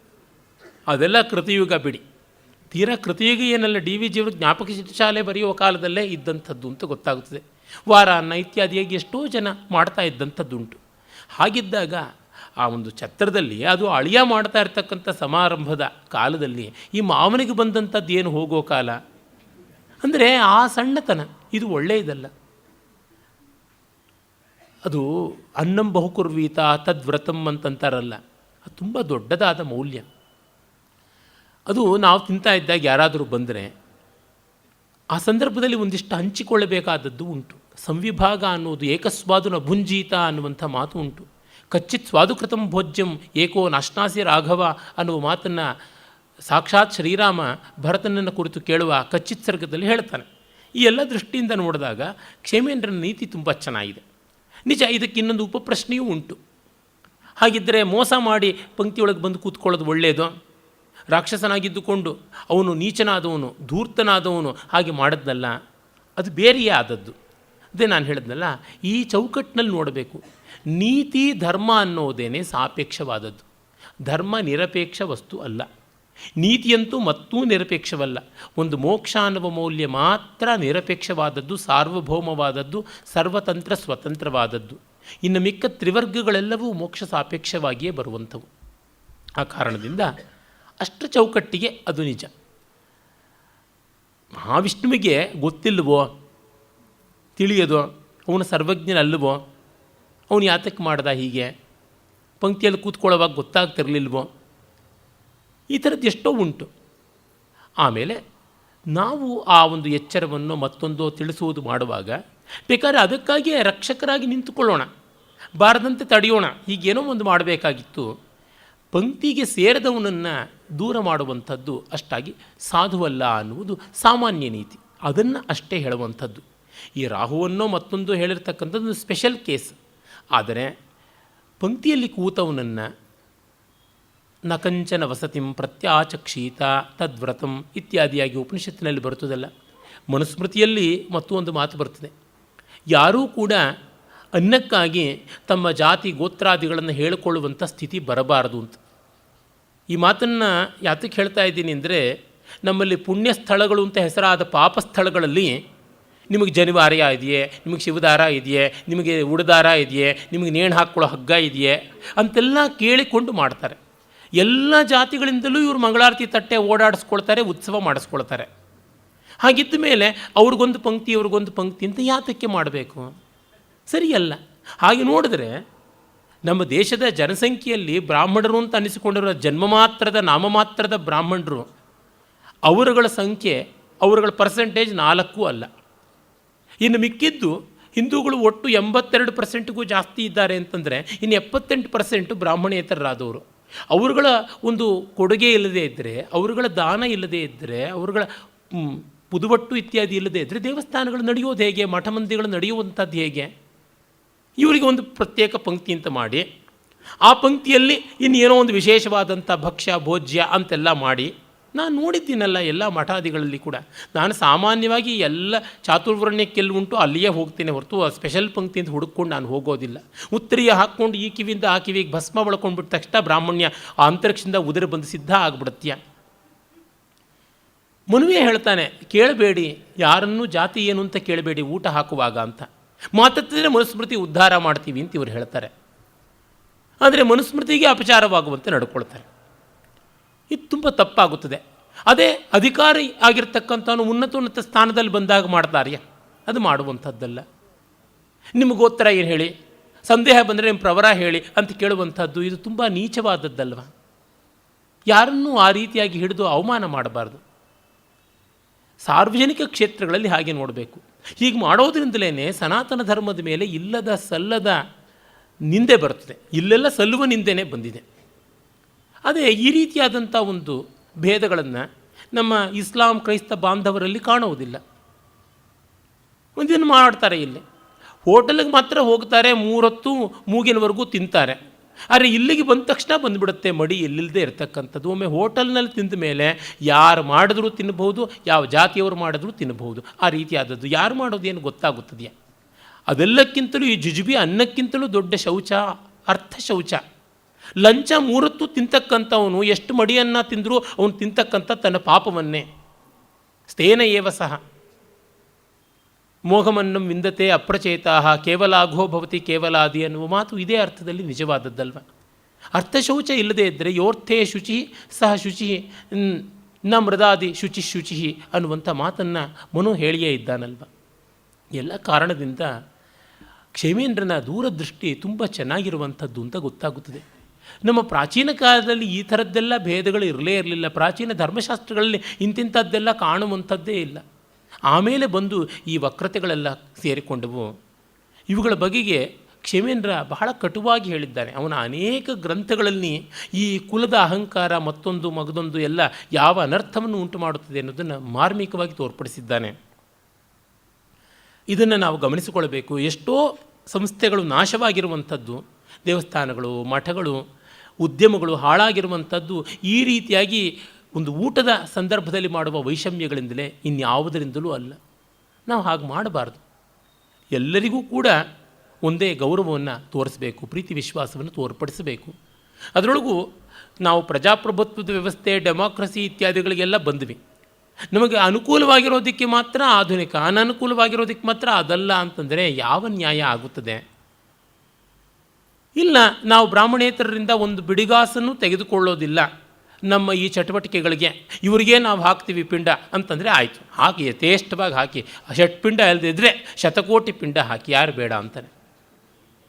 ಎಲ್ಲರಿಂದಲೂ ತೆಗೆದುಕೊಳ್ಳೋದು, ಹೊರೆ ಕಾಣಿಕೆ ಅಂತ ಬೇಕಾದಷ್ಟು ತೆಗೆದುಕೊಳ್ಳೋದು, ಚೌಕಿ ಊಟ ಅಂತ ಇವರಿಗೆ ಮಾಡ್ತಕ್ಕಂಥದ್ದು, ಅಲಂಕಾರದ ಪಂಕ್ತಿ ಅಂತ ಇವರಿಗೆ ಮಾಡೋದು. ಏನು ಅಲಂಕಾರದ ಪಂಕ್ತಿ, ವಕ್ರೋಕ್ತಿಯ ಪಂಕ್ತಿ? ನನಗೆ ಅರ್ಥವಾಗೋದಿಲ್ಲ. ಮತ್ತು ಅಲ್ಲಿಗೆ ಹೋಗ್ತಕ್ಕಂಥವರೆಲ್ಲ ಏನು 3 ಹೊತ್ತು ಸಂಧ್ಯಾವಂದನೆ ಮಾಡ್ತಾ ಇದ್ದಾರಾ, 2 ಹೊತ್ತು ಏನು ಉಪಾಸನ ಮಾಡ್ತಾ ಇದ್ದಾರಾ, ಏನು ಧಾರಾಗ್ನಿಗಳಾಗಿ ಇಟ್ಕೊಂಡಿರ್ತಕ್ಕಂಥವರ? ಏನು ಅಂದರೆ ಟೋನ್ ನೊಕ್ಕೆ ಬರೋದಿಲ್ಲ. ಒಂದು ಪ್ರವರ ಹೇಳಿಬಿಟ್ರೆ ಮುಗಿದೋಗ್ಬಿಡುತ್ತೆ. ಆ ಋಷಿಗಳು ಯಾರು ಅನ್ನೋದು ಗೊತ್ತಾಗೋಲ್ಲ. ಋಗ್ವೇದವ, ಯಜುರ್ವೇದವ, ಆಯುರ್ವೇದವ, ಈ ರೀತಿಯಾಗಿ ಬರುತ್ತದೆ. ಹೀಗಾಗಿ ಕೇವಲ ಹೆಗಲ ಮೇಲಿರ್ತಕ್ಕಂಥ ಕೊಳೆಯಾದ 3 6 ಎಳೆ, ಅಥವಾ ಇನ್ನೂ ಅತಿಮಡಿಯವರು ಉತ್ತರೀಯಾರ್ಥಂ ಅಂತ ಇನ್ನೊಂದು 9 ಎಳೆಗಳನ್ನು ಹಾಕ್ಕೋತಾರೆ.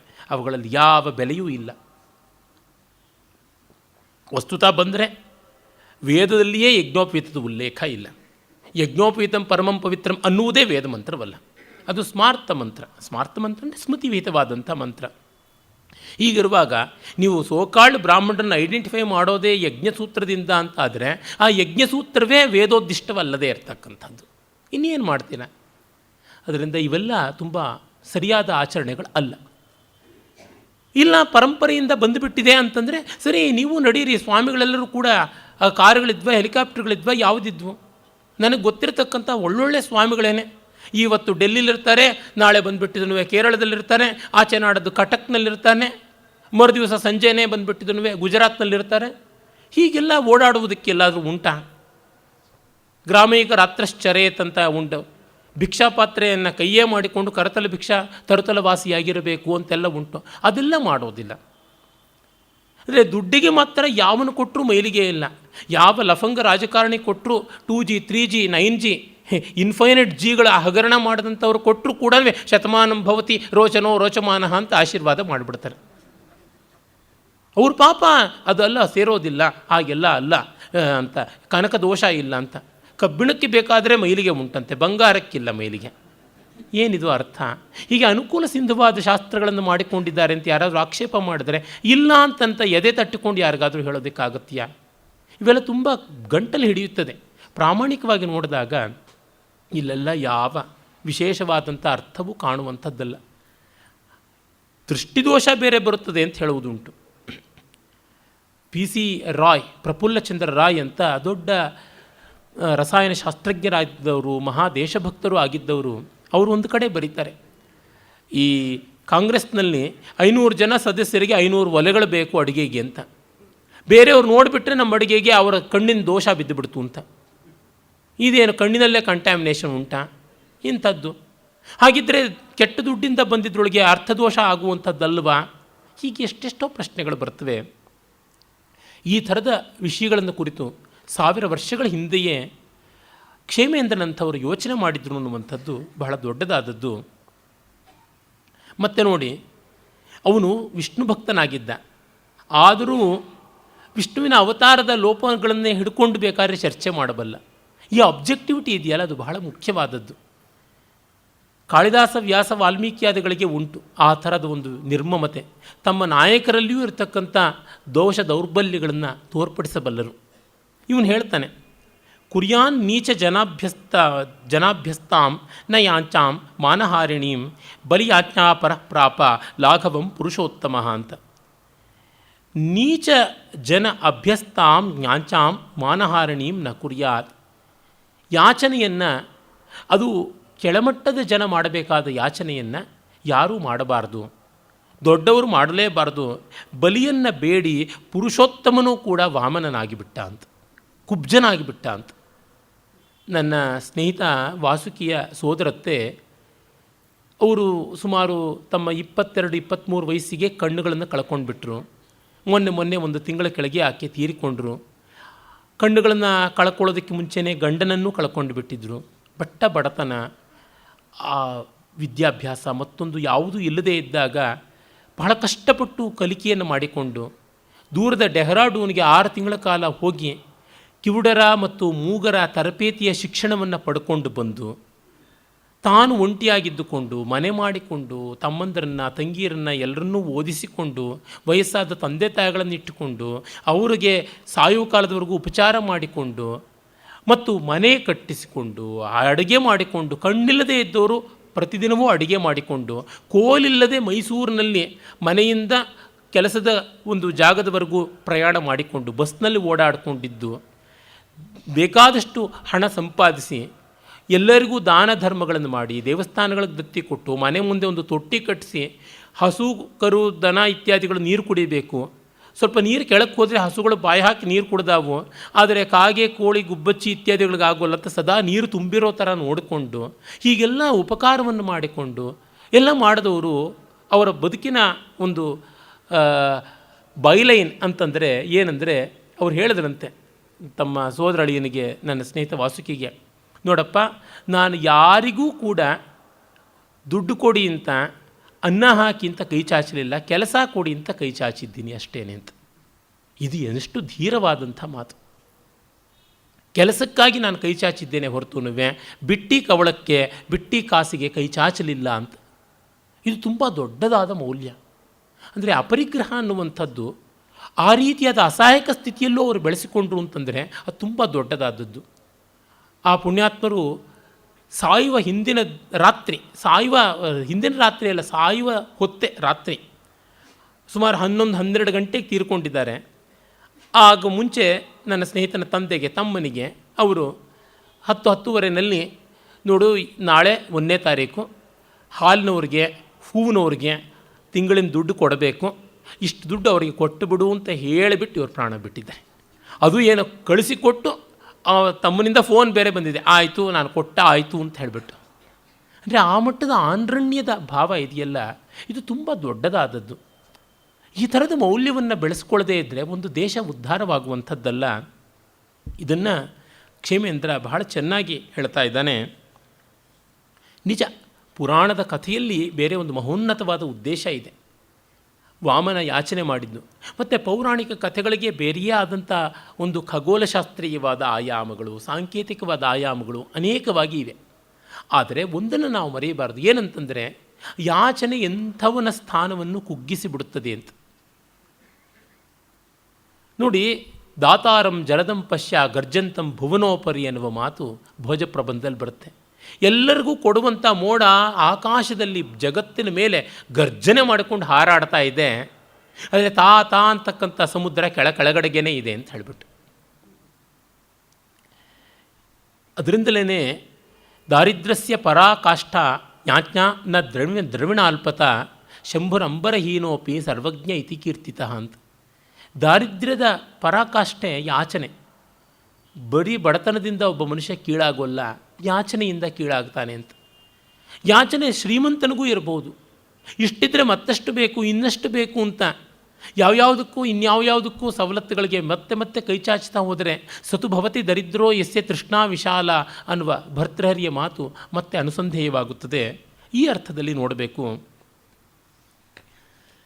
ಭಕ್ತಂ ಸಕ್ತಂ ಹಿತಂ ರಕ್ತಂ ನಿರ್ದೋಷಂ ನ ಪರಿತ್ಯಜೇತ್ ರಾಮಸ್ತ್ಯಕ್ವಾ ಸತೀಂ ಸೀತಾಂ ಶೋಕಶಲ್ಯಾತುರೋ ಭವತ್.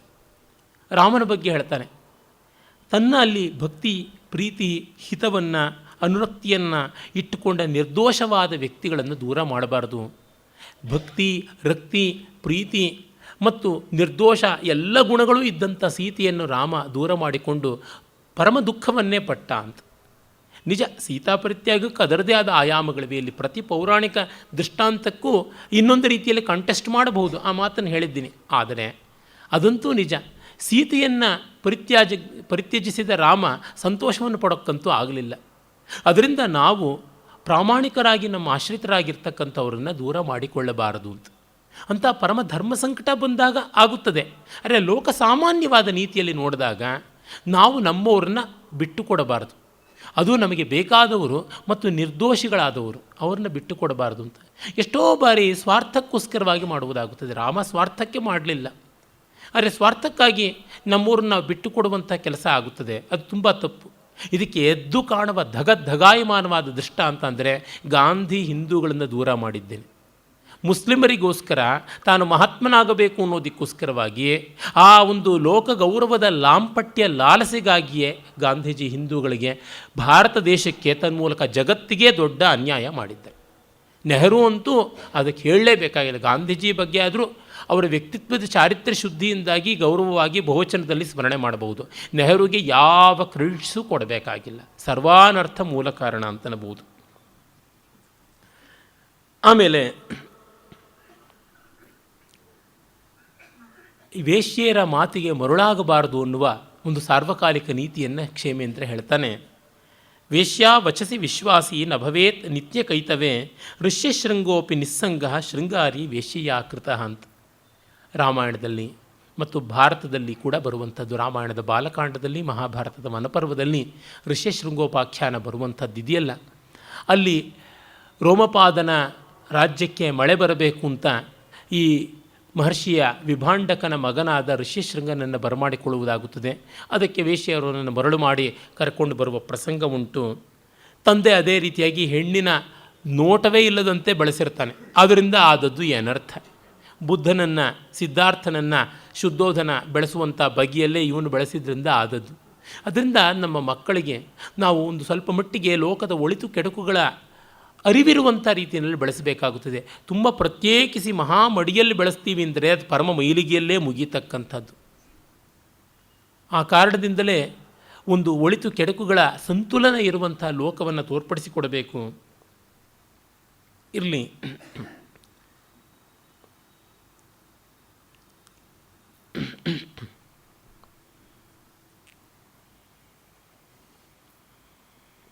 ರಾಮಾಯಣದ ಮತ್ತೊಂದು ದೃಷ್ಟಾಂತವನ್ನು ಕವಿ ತೆಗೆದುಕೊಳ್ತಾನೆ.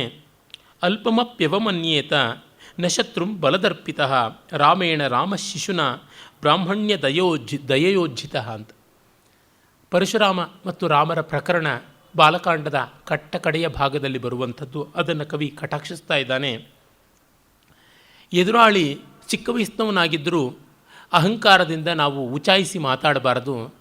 ರಾಮ ಚಿಕ್ಕ ಬಾಲಕ ಅಂತ ಅಂದುಕೊಂಡು ಪರಶುರಾಮ ಉಚಾಯಿಸಿ ಮಾತಾಡಿ ಕೇವಲ ತಾನು ಬ್ರಾಹ್ಮಣ ಅನ್ನುವ ಒಂದೇ ಒಂದು ಕಾರಣಕ್ಕೆ ಕೃಪಾ ಭಿಕ್ಷೆಗೆ ಒಳಗಾಗಿ ದಯಾ ಜೀವಿತವನ್ನು ಪಡ್ಕೊಳ್ಬೇಕಾಯಿತು ಅಂತ ನಮಗೆ ಗೊತ್ತೇ ಇದೆ. ಪರಶುರಾಮ ರಾಮ ಶಿವಧನುಸ್ಸನ್ನು ಭಂಗ ಮಾಡಿದ್ದಕ್ಕಾಗಿ ಕೋಪೋದ್ಧತನಾಗಿ ಬಂದದ್ದು, ವೈಷ್ಣವ ಧನುಸ್ಸನ್ನು ಹೆದೆಯೇರಿಸುವ ಪಣ ಇಟ್ಟದ್ದು, ಕಡೆಗೆ ಆ ಧನುಸ್ಸನ್ನು ಹೆದೆಯೇರಿಸಿ ಶ್ರೀರಾಮಚಂದ್ರ ಬಾಣ ಪ್ರಯೋಗ ಮಾಡಿ ಇವನ ಪುಣ್ಯಲೋಕಗಳನ್ನು ಮತ್ತು ಕಾಮಗಮನವನ್ನೆಲ್ಲ ಧ್ವಂಸ ಮಾಡಿ ಕೇವಲ ಬ್ರಾಹ್ಮಣ್ಯದ ಒಂದು ಉಪಲಕ್ಷಣ ಮಾತ್ರದಿಂದ ಬದುಕುಳಿಯುವಂತೆ ಆದದ್ದು. ಇವೆಲ್ಲ ಕೂಡ ಆ ಕಾರಣದಿಂದ ಎದುರಾಳಿ ಯಾರೇ ಆಗಿದ್ದರೂ ಆತನನ್ನು ಒಂದು ಗೌರವದಿಂದ ಕಾಣಬೇಕು. ಕ್ಷುದ್ರ ಎಂಬಂತೆ ಭಾವಿಸಬಾರದು. ಯಾವ ಹುತ್ತದಲ್ಲಿ ಯಾವ ಹಾವು, ಕೊಡಬೇಕಾದ ಗೌರವವನ್ನು ಕೊಡಲೇಬೇಕಾಗುತ್ತದೆ. ಆ ಉದ್ದಂಡ ಕವಿ ಮಾಡಿದನಲ್ಲ, ದೊಡ್ಡ ವಿದ್ವಾಂಸ, ಕೊಬ್ಬಿದ ಪಂಡಿತ ಕವಿ, ತುಂಡೀರ ಮಂಡಲದಲ್ಲಿದ್ದವನು, ವಿಜಯನಗರಾದಿಗಳ ಗೌರವವನ್ನು ಪಡೆದಂಥವನು. ಅವನು ದಾಮೋದರ ಭಟ್ಟ ಅನ್ನುವ ನಂಬೂದಿರಿ ಬಾಲಕನ ಮುಂದೆ ಪರಾಸ್ತನಾದ. ಈ ಹುಡುಗ ಏನು ಆಕಾರೋ ಹ್ರಸ್ವ ಅಂತಂದನಂತೆ ನಂಬೂದಿರಿಗಳ ಬಾಲಕನನ್ನು ಕಂಡು. ಇವನ ಆಕಾರ ಚಿಕ್ಕದು ಅಂತ. ಇವನು ಹೇಳಿದಂತೆ, ಅಯ್ಯೋ ನಿನಗೆ ಆಕಾರಗಳ ವ್ಯತ್ಯಾಸವೂ ಗೊತ್ತಿಲ್ಲ, ಅಕಾರ ಏವ ಹ್ರಸ್ವ ನತು ಆಕಾರ ಅಂತಂದನಂತೆ. ಹ್ರಸ್ವ, ಆ ದೀರ್ಘ, ನೀನು ಆಕಾರ ಹ್ರಸ್ವ ಅಂತಿದೆಯಾ, ಬಾಲಪಾಠದ ABCDನೇ ಗೊತ್ತಿಲ್ಲ ಅಂತಂದರೆ ಇನ್ನೆಂಥದ್ದು ಅಂತ ಹೇಳಿಬಿಟ್ಟಿದ್ದನು. ಹೀಗೆ ಬಾಯಿ ಬಿಟ್ಟು ಬಣ್ಣಗೇಡು ಅಂತ ಆಗುವಂಥದ್ದು ಉಂಟಲ್ಲ. ಬಹಳ ಚೆನ್ನಾಗಿದೆ ಅವರ ಸಂವಾದಗಳೆಲ್ಲನೂ. ನ ಛತ್ರಂ ನ ತುರಂಗಮೋ ನ ವದತಾಂ ವೃಂದಾನಿ ನೋ ವಂದಿನಾಂ ನ ಶ್ಮಶ್ರೂಣಿನ ಪಟ್ಟಬಂಧವಸನಂ ನ ಹ್ಯಂಬರಾಡಂಬರಂ ಅಸ್ತ್ಯಸ್ಮಾಕಮಮಂದ ಮಂದರಗಿರಿ ಪ್ರೋದ್ಧೂತ ದುಗ್ಧೋದಧಿ ಪ್ರಿಂಖದ್ವೀಚಿ ಪರಂಪರಾ ಪರಿಣತ ವಾಣೀತು ನಾಣೀಯಸಿ ಅಂತ ದಾಮೋದರ ಭಟ್ಟ ಹೇಳ್ತಾನೆ. ನನಗೆ ರಥ ಇಲ್ಲ, ಕುದುರೆ ಇಲ್ಲ, ಮುಂಡಾಸಿಲ್ಲ, ದೊಡ್ಡ ಮೀಸೇನು ಬೆಳೆದಿಲ್ಲ, ಚಿಕ್ಕ ಹುಡುಗ, ಆಟಾಟೋಪದ ಆಡಂಬರದ ವಸ್ತ್ರ ವೈಭವ, ವಂದಿಮಾಗದರ ಹೊಗಳಭಟ್ಟರ ಪರಿವಾರ ಇವ್ಯಾವುದೂ ಇಲ್ಲ. ಆದರೆ ಒಂದು ಇದೆ, ಆ ಮಂದರ ಪರ್ವತವನ್ನು ಕ್ಷೀರಸಾಗರ ಮಥನ ಕಾಲದಲ್ಲಿ ಇಳಿಸಿ ವಾಸುಕಿ ಸರ್ಪವನ್ನು ಕಟ್ಟಿ ಸುರಾಸುರರಿಬ್ಬರೂ ಇರ್ಕೆಲದಲ್ಲಿ ಹಿಡಿದು ಕಡೆಯುವಾಗ ಎಷ್ಟು ಆಕಾಶ ಚುಂಬಿಯಾಗಿ ಅಲೆಗಳು ಎದ್ದು ಕ್ಷೀರಸಾಗರದ ತುಂತುರುಗಳು ವಿಶ್ರಾಂತವಾಗ್ತಾ ಇದ್ದುವೋ ಆ ರೀತಿಯಲ್ಲಿ 3 ಲೋಕಗಳನ್ನೂ ಮುತ್ತಿಡಬಲ್ಲಂಥ ವಾಗ್ವೈಭವ ನನ್ನದುಂಟು ಅಂತ. ಇದು ಬಹಳ ಮುಖ್ಯವಾಗಿ ಬೇಕಾಗಿರತಕ್ಕಂಥದ್ದು. ಆಮೇಲೆ ಮತ್ತು ಒಂದು ಮಾತು ಬಹಳ ಸೊಗಸಾದದ್ದು, ಮಹಾಭಾರತದ ಉದ್ಯೋಗ ಪರ್ವದ ಕಡೆಯ ಭಾಗದಿಂದ ಆಯ್ಕೆ ಮಾಡಿಕೊಂಡಿದ್ದಾನೆ ಕವಿ. ನನಿತ್ಯ ಕಲಹಾಕ್ರಾಂತೆ ಶಕ್ತಿಂ ಕುರ್ವೀತ ಕೈತವೇ. ಕ್ಷಮಿಸಬೇಕು, ಇದು ಉದ್ಯೋಗ ಪರ್ವದ್ದಲ್ಲ, ಭಾಗವತದ ದಶಮಸ್ಕಂಧದ ಉತ್ತರಾರ್ಧದಲ್ಲಿ ಬರುವಂಥದ್ದು. ಆದರೆ ರುಕ್ಮಿಯ ಪ್ರಸ್ತಾವ ಉದ್ಯೋಗ ಪರ್ವದ ಕಡೆಯಲ್ಲೂ ಬರುತ್ತದೆ. ಅದನ್ನು ನಾನು ಅಂದುಕೊಂಡು ಹೇಳಿದೆ. ರುಕ್ಮಿ ಫಲಕ ದುರ್ಘಾತೈ ದ್ಯೂತೆ ಹಲಭೃತ ಹತಃ ನನಿತ್ಯ ಕಲಹಾಕ್ರಾಂತೆ ಶಕ್ತಿಂ ಕುರ್ವೀತ ಕೈತವೇ. ಕೈತವ ಅಂದರೆ ಮೋಸ ಅಂತ, ಮೋಸದ ಪರ್ಯಾಯ ಶಬ್ದ ಜೂಜು. ಸದಾಕಾಲ ಮೋಸದ ಜಗಳದ ಆಯತನವಾಗಿರುವಂಥ ಜೂಜನ್ನು ಕೈಗೊಳ್ಳಬಾರದು. ಮದ್ಯಪಾನದಂಥ ಮತ್ತೊಂದು ದುರ್ವ್ಯಸನ ದ್ಯೂತ. ರುಕ್ಮಿಣಿಯ ಅಣ್ಣ ಮೋಸದ ಜೂಜನ್ನು ಮಾಡಿ ಬಲರಾಮನ ಜೊತೆಗೆ ತನ್ನ ಮೊಮ್ಮಗಳ ಮದುವೆಯ ಸಂದರ್ಭದಲ್ಲಿ, ರುಕ್ಮವತಿಯ ಮದುವೆಯ ಸಂದರ್ಭದಲ್ಲಿ ಬಲರಾಮನ ಕೋಪಕ್ಕೆ ತುತ್ತಾಗಿ ಅವನ ಕೈಯಿಂದ ದ್ಯೂತ ಫಲಕದ ಮೂಲಕವಾಗಿ ಸಾಯಬೇಕಾಯಿತು ಅಂತ.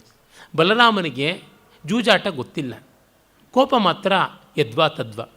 ಮದುವೆ ಮನೆ ಅಂತಂದರೆ ಈಗೆಲ್ಲ ಹೇಗೆ ಇಸ್ಪೀಟಾಟ ಆಡುವಂಥದ್ದು ಅಂತ, ಆಗ ಜೂಜಿನ ಕಟ್ಟೆ, ಈ ದ್ಯೂತ ಫಲಕ ಇಟ್ಟುಕೊಂಡು ಶಾರೀಕ್ರೀಡಾ ಅಂತ ಮಾಡುವಂಥದ್ದು. ರುಕ್ಮಿ ಜೂಜಿನಲ್ಲಿ, ಮೋಸದ ಜೂಜಿನಲ್ಲಿ ಬಲರಾಮನ ಸೋಲಿಸ್ತಾ ಇದ್ದ. ಬಲರಾಮನಿಗೆ ಸೋಲ್ತಾ ಇದ್ದಂತೆ ಕೋಪ ಹೆಚ್ಚಾಗ್ತಾ ಇತ್ತು. ಕೋಪ ಹೆಚ್ಚಾಗಿ ವಿವೇಕ ಹೋಗ್ತಾ ಇತ್ತು. ವಿವೇಕ ಹೋದಂತೆಲ್ಲ ಸರಿಯಾಗಿ ಆಟ ಆಡುವುದಕ್ಕಾಗ್ತಿರಲಿಲ್ಲ. ಜೊತೆಗೆ ನೀವು ಯಾದವರು, ಕುಡುಕರು, ಪೆದ್ದರು, ನೀವು ಸರಿಯಾದ ಕ್ಷತ್ರಿಯರೇ ಅಲ್ಲ, ಸೌಕ್ಷಾತ್ರ್ಯ ಇಲ್ಲ ನಿಮ್ಮಲ್ಲಿ, ಇರುವಂಥದ್ದೆಲ್ಲ ದುಕ್ಷಾತ್ರ, ಅದು ಶಾಪೋಪಹತವಾದದ್ದು ಅಂತ ಗೇಲಿ ಮಾಡ್ತಾ ಇದ್ದ. ಇದರಿಂದ ರೇಗೆ ಅವನು ಆ ಶಾರಿ ಫಲಕವನ್ನೇ, ಅಂದರೆ ಜೂಜಿನ ಆಟದ ಬೋರ್ಡ್ ಅಂತೀವಲ್ಲ, ಆ ಮಣೆಯನ್ನೇ ತೆಗೆದುಕೊಂಡು ರುಕ್ಮಿಯ ತಲೆಗೆ ಹೊಡೆದ. ಬಲರಾಮನ ಕೈ ಆ ಮಣೆ ಕೇಳಬೇಕಾ, ರುಕ್ಮಿಯ ತಲೆ ಒಡೆಯಿತು, ಮದುವೆ ಮಂಟಪ ಮಶಾಣವಾಯಿತು. ಇದನ್ನು ಹೇಳ್ತಾ ಇದ್ದಾನೆ. ಈ ರುಕ್ಮಿ ಅದಕ್ಕೂ ಮುನ್ನ ಕೌರವ ಪಾಂಡವ ಯುದ್ಧದಲ್ಲಿ ಪಾಂಡವರ ಕಡೆಗೆ ಬಂದ. ಪಾಂಡವರು ನಿಮ್ಮ ಸಹಾಯ ಬೇಡ ನಮಗೆ, ಕೃಷ್ಣನ ವಿರೋಧಿ, ನೀನು ನಮಗೆ ಬೇಡ ಅಂತಂದರು. ಕೌರವರ ಬಳಿ ಹೋದ. ಪಾಂಡವರು ಬೇಡ ಅಂತ ಬಿಟ್ಟಂಥವನು, ನೀನು ಉಚ್ಛಿಷ್ಟಪ್ರಾಯ, ನೀನು ನನಗೆ ಬೇಡ ಅಂತ. ಹೀಗಾಗಿ ಆ ಕಾರಣದಿಂದಲೇ ಕೌರವ ಪಾಂಡವ ಯುದ್ಧದ ಕುರುಕ್ಷೇತ್ರ ಸಂಗ್ರಾಮದಲ್ಲಿ ಪಾಲ್ಗೊಳ್ಳದೆ ತನ್ಮೂಲಕ ಪ್ರಾಯಶಃ ಜೀವ ಉಳಿಸಿಕೊಂಡಿದ್ದವನು. ಬಲರಾಮನ ಕೈನಲ್ಲಿ ಸಾಯೋದಕ್ಕೆ ಆ ಯುದ್ಧದಲ್ಲಿ ಪಾಲ್ಗೊಳ್ಳದೇ ಇದ್ದ ಇನ್ನೊಬ್ಬ ಮಹಾಮಹನೀಯ ಬಲರಾಮ. ರುಕ್ಮಿ ರಿಜೆಕ್ಟೆಡ್ ಆದ, ಬಲರಾಮ ಯುದ್ಧವನ್ನೇ ರಿಜೆಕ್ಟ್ ಮಾಡ್ದ. ಬಲರಾಮನ ಯುದ್ಧದ ರಿಜೆಕ್ಷನ್ ಇದೆಯಲ್ಲ, ಅದು ಇನ್ನೊಂದು ಮಹಾ ಮೋಸ. ಬಲರಾಮ ಅಪ್ರಾಮಾಣಿಕವಾದ ವ್ಯಕ್ತಿ. ಒಳ್ಳೆಯದು ಕೆಟ್ಟದ್ದು ಯಾವುದು ಅಂತ ಗೊತ್ತಾದ ಮೇಲೆ ಒಳ್ಳೆಯ ಪಕ್ಷಕ್ಕೇ ನಿಲ್ಲಬೇಕು. ತಟಸ್ಥ ಪಕ್ಷ ನಿಲ್ತೀವಿ ಅಂತ ಅನ್ನೋದು ಕೆಟ್ಟ ಪಕ್ಷಕ್ಕೇ ಪರವಾಗಿ ನಿಂತಂತೆ. If white and black are clear, if we are going to adhere to white or black, it is wise, especially white. ಒಳ್ಳೆಯದನ್ನೇ ಹಿಡ್ಕೊಳ್ಬೇಕು. ಹಾಗಲ್ಲದೆ ನಾನು ಮಧ್ಯದಲ್ಲಿ ನಿಂತುಕೊಳ್ತೀನಿ ಅಂದರೆ ಅದು ಪರ್ಯಾಯವಾಗಿ ಕೆಟ್ಟದ್ದಕ್ಕೆ ಸಹಕಾರಿಯಾದಂತೆ. ಬಲರಾಮನ ತೀರ್ಥಯಾತ್ರೆ ಎಲ್ಲ ಅಷ್ಟೇ, ಅವನು ದೊಡ್ಡ ತೀರ್ಥಂಕರ, ಕುಡಿಯೋದ್ರೊಳಗೆ ಅಗ್ರೇಸರ. ಹಾಗಾಗಿ ಅವನ ತೀರ್ಥಯಾತ್ರೆಯ ಫಲ ಎಲ್ಲ ಇಂಥದ್ದೇ ವೈಫಲ್ಯ. ಅತ್ತಿಯ ಮರದ ಹಣ್ಣಿನಂತೆ ಹುಳ ತುಂಬಿರುವಂಥ ಫಲ ಇರಲಿ. ಆಮೇಲೆ ಇನ್ನೊಂದು ರಾಜನೀತಿಯನ್ನು ಹೇಳ್ತಾನೆ. ಸಂಧಿಂ ವಿಧಾಯ ರಿಪುಣ ನ ನಿಶಂಕಃ ಸುಖೀ ಭವೇತ್, ಸಂಧಿಂ ಕೃತ್ವಾ ಅವಧೀದಿಂದ್ರ ವೃತ್ರಂ ನಿಶಂಕ ಮಾನಸಂ. ಸಂಧಿಯಾಯ್ತಲ್ಲ ಅಂತ ರಾಜರುಗಳು ನೆಮ್ಮದಿಯಿಂದ ಇರುವಂತೆ ಇಲ್ಲ, ಸದಾ ಅಪ್ರಮತ್ತರಾಗಿರಬೇಕು. ವೃತ್ರ ಮತ್ತು ಇಂದ್ರ, ವೃತ್ರೇಂದ್ರರಿಬ್ಬರೂ ಸಂಧಿ ಮಾಡಿಕೊಂಡರು. ವೃತ್ರ ನೆಮ್ಮದಿಯಾದ, ಸಂಧಿ ಆಯಿತು ಅಂತ. ಆದರೆ ಇಂದ್ರ ಹುಂಚು ಹಿಡಿದು ನೋಡಿ ಸಮಯ ಕಂಡು ಆ ಸಮುದ್ರದ ನೊರೆಯನ್ನೇ ವಜ್ರದಂತೆ ಪ್ರಯೋಗ ಮಾಡಿ ವೃತ್ರಾಸುರನನ್ನು ಕೊಂದನಲ್ವ. ಆ ಕಾರಣದಿಂದ ನಾವು ಎಚ್ಚರದಲ್ಲಿರಬೇಕು ಅನ್ನೋ ಮಾತನ್ನು ಹೇಳ್ತಾನೆ. ನಮ್ಮ ದೇಶ ಮೊದಲು ಗಮನಿಸಿಕೊಳ್ಳಬೇಕಾದಂಥದ್ದು ಇದು. ಪಾಕಿಸ್ತಾನದ ಜೊತೆಗೆ ಚೈನಾ ಜೊತೆಗೆ ಸಂಧಿ ಮಾಡಿಕೊಂಡ್ವಿ, ಟ್ರೀಟಿ ಮಾಡಿಕೊಂಡ್ವಿ, ಈ ಅಗ್ರಿಮೆಂಟು ಆ ಅಗ್ರಿಮೆಂಟು ಇಷ್ಟು ಸಹಿ ಹಾಕಿದ್ವಿ ಅಷ್ಟು ಸಹಿ ಹಾಕಿದ್ವಿ ಅಂತ ಇಂಕು ಪೇಪರ್ ಖರ್ಚಾಯ್ತು ಅಷ್ಟೇ, ಇನ್ನೇನೂ ಇಲ್ಲ. ಸಿಮ್ಲಾ ಟ್ರೀಟಿ ಅಂಥದ್ರೊಳಗೆ ಇಂದಿರಾ ಗಾಂಧಿ ಮಾಡಿದ ಅನರ್ಥ ನೋಡಿದರೆ ಗೊತ್ತಾಗುತ್ತದೆ. ನೆಹರು ಮಾಡಿಕೊಂಡಂಥ ಅನರ್ಥ ನೋಡಿದರೆ ಗೊತ್ತಾಗುತ್ತದೆ. ಶಾಸ್ತ್ರಿ ಲಾಹೋರ್ವರೆಗೆ ಯುದ್ಧಕ್ಕೆ ಹೋಗಿ ಸೈನಿಕರು ಅಲ್ಲಿವರೆಗೂ ಹೋಗಿದ್ದಾಗಲೂ ಮತ್ತೆ ವಿಡ್ರಾ ಮಾಡಿಕೊಂಡಿದ್ದು ನೋಡಿದರೆ ಗೊತ್ತಾಗುತ್ತದೆ. ಎಲ್ಲ ಹಂತದಲ್ಲೂ ಅವಿವೇಕವೇ. ನಮ್ಮ ಸೈನಿಕರು ಗೆದ್ದದ್ದನ್ನೆಲ್ಲ ನಮ್ಮ ರಾಜಕಾರಣಿಗಳು ನಾಶ ಮಾಡಿದ್ರು. ಬಹುವನ್ನಾಶನ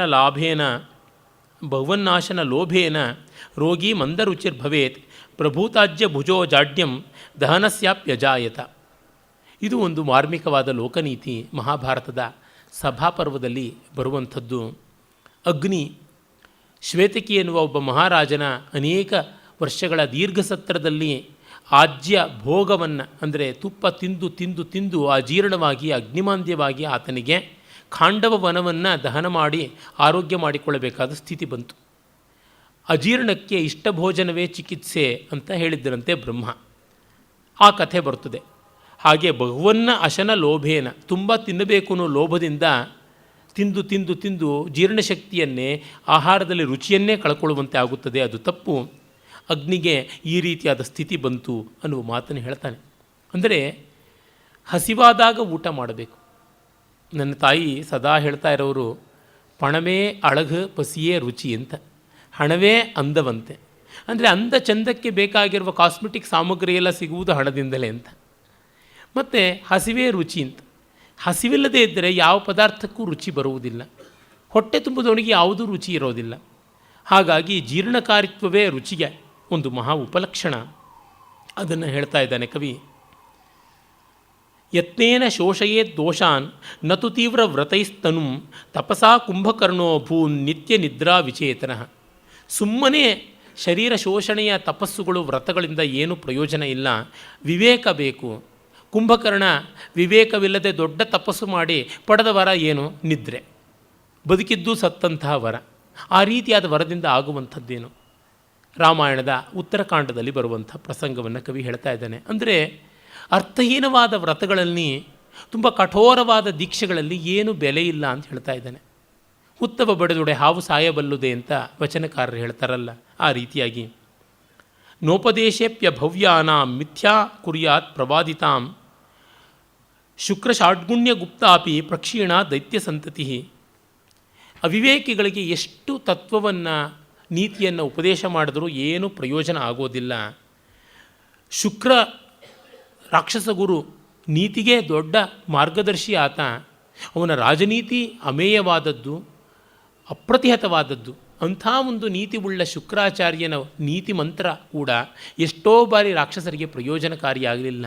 ಅವಿವೇಕಿಗಳು ಅವರಿಗೆ ಎಷ್ಟು ಹೇಳಿಯೂ ಏನು ಪ್ರಯೋಜನಕ್ಕೆ ಬರುವಂಥದ್ದು ಅಲ್ಲ ಅಂತ. ಒಬ್ಬೊಬ್ಬ ರಾಕ್ಷಸನು ಎಷ್ಟೆಲ್ಲ ವರ ಪಡ್ಕೊಂಡ್ರೂ ಸರ್ವನಾಶ ಆಗುವುದು ನೋಡಿದೆಯೇ ಇದ್ದೀವಿ ಪುರಾಣದಲ್ಲಿ. ಅದಕ್ಕೆ ಕಾರಣ ಶುಕ್ರ ಹೇಳಿದ್ದ ಎಚ್ಚರ ವಹಿಸಬೇಕು ಅಂತ, ಎಚ್ಚರ ವಹಿಸದೇ ಇದ್ದದ್ದೇನೆ. ಅವಿವೇಕಿಗಳಿಗೆ ಉಪದೇಶ ಪ್ರಯೋಜನಕ್ಕೆ ಬರುವುದಿಲ್ಲ. ಪಂಚತಂತ್ರದಲ್ಲಿ ಕಪಿಗಳಿಗೆ ಉಪದೇಶ ಮಾಡೋಕ್ಕೆ ಹೋದ ಹಕ್ಕಿಗಳ ಗೂಡಿಗಾದ ಕಥೆ ನಮಗಿಲ್ಲಿ ಜ್ಞಾಪಕ ಬರುತ್ತದೆ. ನ ತೀವ್ರ ದೀರ್ಘವೈರಾಣಾಂ ಮನ್ಯುಂ ಮನಸ್ಸಿ ರೋಪಯೇತ್ ಕೋಪೇನಾಪಾತಯನ್ ನಂದಂ ಚಾಣಕ್ಯ ಸಪ್ತಭಿರ್ದಿನೈ. ಇಲ್ಲಿ ನೋಡಿ, ನಮ್ಮ ಪುರಾಣಾಕರಗಳಷ್ಟೇ ಅಮೂಲ್ಯವಾದಂಥ ಮತ್ತೊಂದು ಆಕಾರ ಉಂಟು. ರಾಮಾಯಣ ಮಹಾಭಾರತಗಳಷ್ಟೇ ದೊಡ್ಡದಾದದ್ದು, ಮಹತ್ತರವಾದದ್ದು ಅಂತಂದರೆ ಬೃಹತ್ ಕಥೆ. ಇದನ್ನು ಕವಿರಾಜ ಮೊದಲಾದ ಪೂರ್ವ ಕವಿಗಳು ಯಥೇಷ್ಟವಾಗಿ ಮಾನಿಸಿದ್ದಾರೆ. ಯಾವ ರೀತಿ ತ್ರಿವೇಣಿ ಸಂಗಮ ಗಂಗಾ ಯಮುನಾ ಸರಸ್ವತಿ ಅಂತ 3 ನದಿಗಳ ಒಂದು ಸಮಾಹಾರವೋ, ಹಾಗೆ ರಾಮಾಯಣ ಮಹಾಭಾರತ ಮತ್ತು ಬೃಹತ್ ಕಥೆಗಳು ಸೇರಿ ಭಾರತೀಯ ವಾಂಗ್ಮಯ ಅಂತ. ಎಂದೂ ನಾವು ಬೃಹತ್ ಕಥೆ ಕೊಡಬೇಕಾದ ಸ್ಥಾನವನ್ನು ಭಾಗವತಕ್ಕೆ ಕೊಟ್ಟವೋ ಅಂದೇ ಕೆಟ್ವಿ. ಇದರ ಬಗ್ಗೆ ನಾನೊಂದು ಲೇಖನವನ್ನೇ ಬರೆದಿದ್ದೆ, ನಾವು ಮರೆತ 3ನೇ ಮಾರ್ಗ ಅಂತ. ಬೃಹತ್ ಕಥೆ ಆ ರೀತಿಯಾದದ್ದು. ರಾಮಾಯಣ ಮಹಾಭಾರತಗಳಲ್ಲಿ ಧರ್ಮ ಮೋಕ್ಷಗಳು ವಿಶೇಷವಾಗಿ ಬರುತ್ತವೆ. ಬೃಹತ್ ಕಥೆಯಲ್ಲಿ ಅರ್ಥಕಾಮಗಳು ವಿಶೇಷವಾಗಿ ಬರುತ್ತವೆ. ಗುಣಾಢ್ಯ ಋಷಿಕಲ್ಪನಾದ ಮಹನೀಯ. ಅವನ ಬೃಹತ್ ಕಥೆಯ ಸ್ವಾರಸ್ಯದ ಮುಂದೆ, ಅದರ ವ್ಯಾಪ್ತಿ ವೈದುಷ್ಯದ ಮುಂದೆ ಭಾಗವತ ಏನೂ ಅಲ್ಲ. ಏನಂದರೆ ಭಾಗವತ ಭಜನೆ ಮಾಡೋವರಿಂದಾಗಿ ದೊಡ್ಡ ಸ್ಥಾನಕ್ಕೆ ಬಂದುಬಿಡ್ತು. ವಸ್ತುತಃ ಮಹಾಭಾರತದ ಕೃಷ್ಣ ಚಾರಿತ್ರ್ಯದ ಮುಂದೆ ಭಾಗವತದ ಕೃಷ್ಣ ಚಾರಿತ್ರ್ಯ ಏನೂ ಅಲ್ಲ. ಮಹಾಭಾರತದ ಭಗವದ್ಗೀತೆಯ ಮುಂದೆ ಭಾಗವತದ ಉದ್ಧವ ಗೀತೆಯೋ ಮತ್ತೊಂದು ಮಗದೊಂದು ಏನೂ ವಿಶೇಷವಾದದ್ದಲ್ಲ. ಮತ್ತು ಮಹಾಭಾರತದಲ್ಲಿ ಬರುವ ಜೀವನ ಮೌಲ್ಯಗಳ ಮುಂದೆ ಭಾಗವತದಲ್ಲಿ ಬರುವಂಥ ವಿಶೇಷ ಕಥೆಗಳೆಲ್ಲ ಯಾತಯಾಮವಾಗಿ ಗತಾನುಗತಿಕವಾಗಿ ಯಾಂತ್ರಿಕವಾಗಿ ತೋರುತ್ತದೆ. ಭಾಗವತದ ಪುರಾಣದ ಆಯಾಮದ ಸ್ವಾರಸ್ಯ ಏನಿದೆ ಅದೆಲ್ಲ ಮಹಾಭಾರತದಲ್ಲಿ ಬಂದೇ ಇದೆ. ವಿಷ್ಣು ಪುರಾಣ ಭಾಗವತಕ್ಕಿಂತ ಸರ್ವವಿಧದಲ್ಲಿಯೂ ಸ್ಮರಣೀಯವಾದ ರಮಣೀಯವಾದಂಥದ್ದು. ಭಾಗವತದ ವೈಶಿಷ್ಟ್ಯ ಅಂತ ಹೇಳೋದಿದ್ರೆ ಕರಡುಮರಡು ಭಾಷೆ ಅಂತ ಅನ್ನಬೇಕಾಗುತ್ತದೆ. ಯಾಕೆ ನಾನು ಇದನ್ನು ಹೇಳ್ತೀನಿ ಅಂದರೆ, ನಮ್ಮಲ್ಲಿ ಮಿಸ್ಪ್ಲೇಸ್ಡ್ ಪ್ರಿಯಾರಿಟೀಸ್ ಅನ್ನೋದು ತುಂಬ ಆಗಿಬಿಟ್ಟಿದೆ. ಅದು ಯಾವುದೋ ಒಂದು ಕಾಲದಲ್ಲಿ ಎಲ್ಲಿಲ್ಲದ ಎಣೆಯಿಲ್ಲದ ಮೌಲ್ಯ ಬಂದುಬಿಡ್ತು ಈ ಭಕ್ತಿ ಭಜನೆಗಳಿಗೆ. ಕ್ರಿಯಾಶೀಲತೆ ಹೊರಟೋಗ್ಬಿಡ್ತು. ಕರ್ಮಯೋಗ ನಷ್ಟವಾಗಿ ಭಕ್ತಿಯೋಗ ತಾಂಡವಾಡುತ್ತಲ್ಲ, ಭಕ್ತಿಯೇ ಹೊರಟೋಗಿ ಭುಕ್ತಿಯೋಗ ಆಗಿಬಿಡ್ತು. ತುಂಬ ಅನರ್ಥವನ್ನು ಉಂಟು ಮಾಡಿದೆ ನಮ್ಮಲ್ಲಿ. ಆಸ್ಥಾನದ ಭಕ್ತಿ ಎನ್ನುವಂಥದ್ದು ದುಡಿಮೆಯನ್ನು ಬಹಳ ಹಾಳು ಮಾಡಿದೆ. ಆದರೆ ಬೃಹತ್ಕಥೆ ಜಗತ್ತಿನ ಸಾಹಿತ್ಯದ ಮೇಲೆ, ಜಗತ್ತಿನ ಜೀವನದ ಮೇಲೆ ಮಾಡಿರುವ ಪರಿಣಾಮ ಖಂಡಿತ ಭಾಗವತ ಮಾಡಿಲ್ಲ. ನಮ್ಮ ದೇಶದಿಂದ ಎಕ್ಸ್ಪೋರ್ಟ್ ಆಗದೇ ಇದ್ದ ಮಾಲುಗಳಲ್ಲಿ ಒಂದು ಭಾಗವತ. ತುಂಬ ಎಕ್ಸ್ಪೋರ್ಟ್ ಆಗಿರ್ತಕ್ಕಂಥ ಮಾಲುಗಳಲ್ಲಿ ಅಗ್ರಗಣ್ಯವಾಗಿ ನಿಲ್ತಕ್ಕಂಥದ್ದು ಬೃಹತ್ಕಥೆ. ನೀವು ಅರೇಬಿಯನ್ ನೈಟ್ಸ್ ಇರ್ಬೋದು, ಈಸೋಪ್ ಟೇಲ್ಸ್ ಇರ್ಬೋದು, ಫೇರಿ ಟೇಲ್ಸ್ ಇರ್ಬೋದು, ಯಾವುದು ನೋಡಿ ಎಲ್ಲ ಬೃಹತ್ಕಥೆಯಿಂದ ಬಂದಿರೋದು ಗೊತ್ತಾಗುತ್ತದೆ. ನಮ್ಮ ಪ್ರಾಚೀನ ಕವಿಗಳಾದರೂ ಅಷ್ಟೇ, ಭಾಸ, ಕಾಳಿದಾಸಾದಿಗಳ ಮೊದಲುಗೊಂಡು ಎಲ್ಲರೂ ಬೃಹತ್ಕಥೆಯನ್ನೇ ಆಧರಿಸಿದ್ದಾರೆ. ಇದನ್ನಲ್ಲ, ಭಾಗವತವನ್ನಲ್ಲ. ಕವಿ ಆ ಕಾರಣದಿಂದ ಬೃಹತ್ಕಥೆಗೆ ತುಂಬ ದೊಡ್ಡ ಬೆಲೆ ಕೊಟ್ಟಿದ್ದಾನೆ. ಕ್ಷೇಮೇಂದ್ರ ಬೃಹತ್ಕಥೆಯನ್ನೇ ಸಂಗ್ರಹ ಮಾಡಿ ಬೃಹತ್ಕಥಾ ಮಂಜರಿ ಅಂತ ಬರೆದಿರೋದನ್ನು ನಾವು ನೋಡಬೇಕು.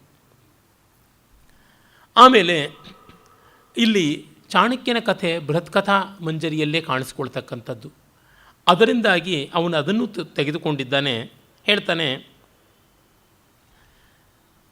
ತೀವ್ರವಾದ ದೀರ್ಘವಾದ ವೈರವನ್ನು ಯಾರ ಮನಸ್ಸಿನಲ್ಲೂ ಉಂಟು ಮಾಡಬಾರದು ಅಂತ. ನಾವು ಎಷ್ಟೋ ಬಾರಿ ನಮ್ಮ ಅರಿವಿಲ್ಲದೆಯೇ ಅಥವಾ ಸುದ್ದಿಷ್ಟವಾಗಿ ಬೇರೆ ಬೇರೆಯವರ ಮನಸ್ಸಿನಲ್ಲಿ ನಮ್ಮ ಬಗೆಗೆ ವೈರ ಬರುವಂತೆ ಮಾಡಿಬಿಡ್ತೀವಿ. ದೀರ್ಘ ವೈರ ಯಾರ ಬಗೆಗೂ ನಾವು ಮಾಡಬಾರ್ದು, ನಮ್ಮ ಬಗೆಗೂ ಯಾರೂ ಮಾಡದಂತೆ ನೋಡಿಕೊಳ್ಳಬೇಕು ಅಂತ. ಈ ವಿಷಯದಲ್ಲಿ ನಾನು ಸ್ವಲ್ಪ ಪೆದ್ದೆ ಅಂತ ಅನ್ನಬೇಕು. ನಾನು ಯಾರನ್ನೂ ದೀರ್ಘವಾಗಿ ದ್ವೇಷಿಸಲಾರೆ. ಅರೆ, ನನ್ನ ವರ್ತನೆಯಿಂದ ಎಷ್ಟೋ ಜನಕ್ಕೆ ದೀರ್ಘದ್ವೇಷ ಬರುವಂಥದ್ದು ಉಂಟು.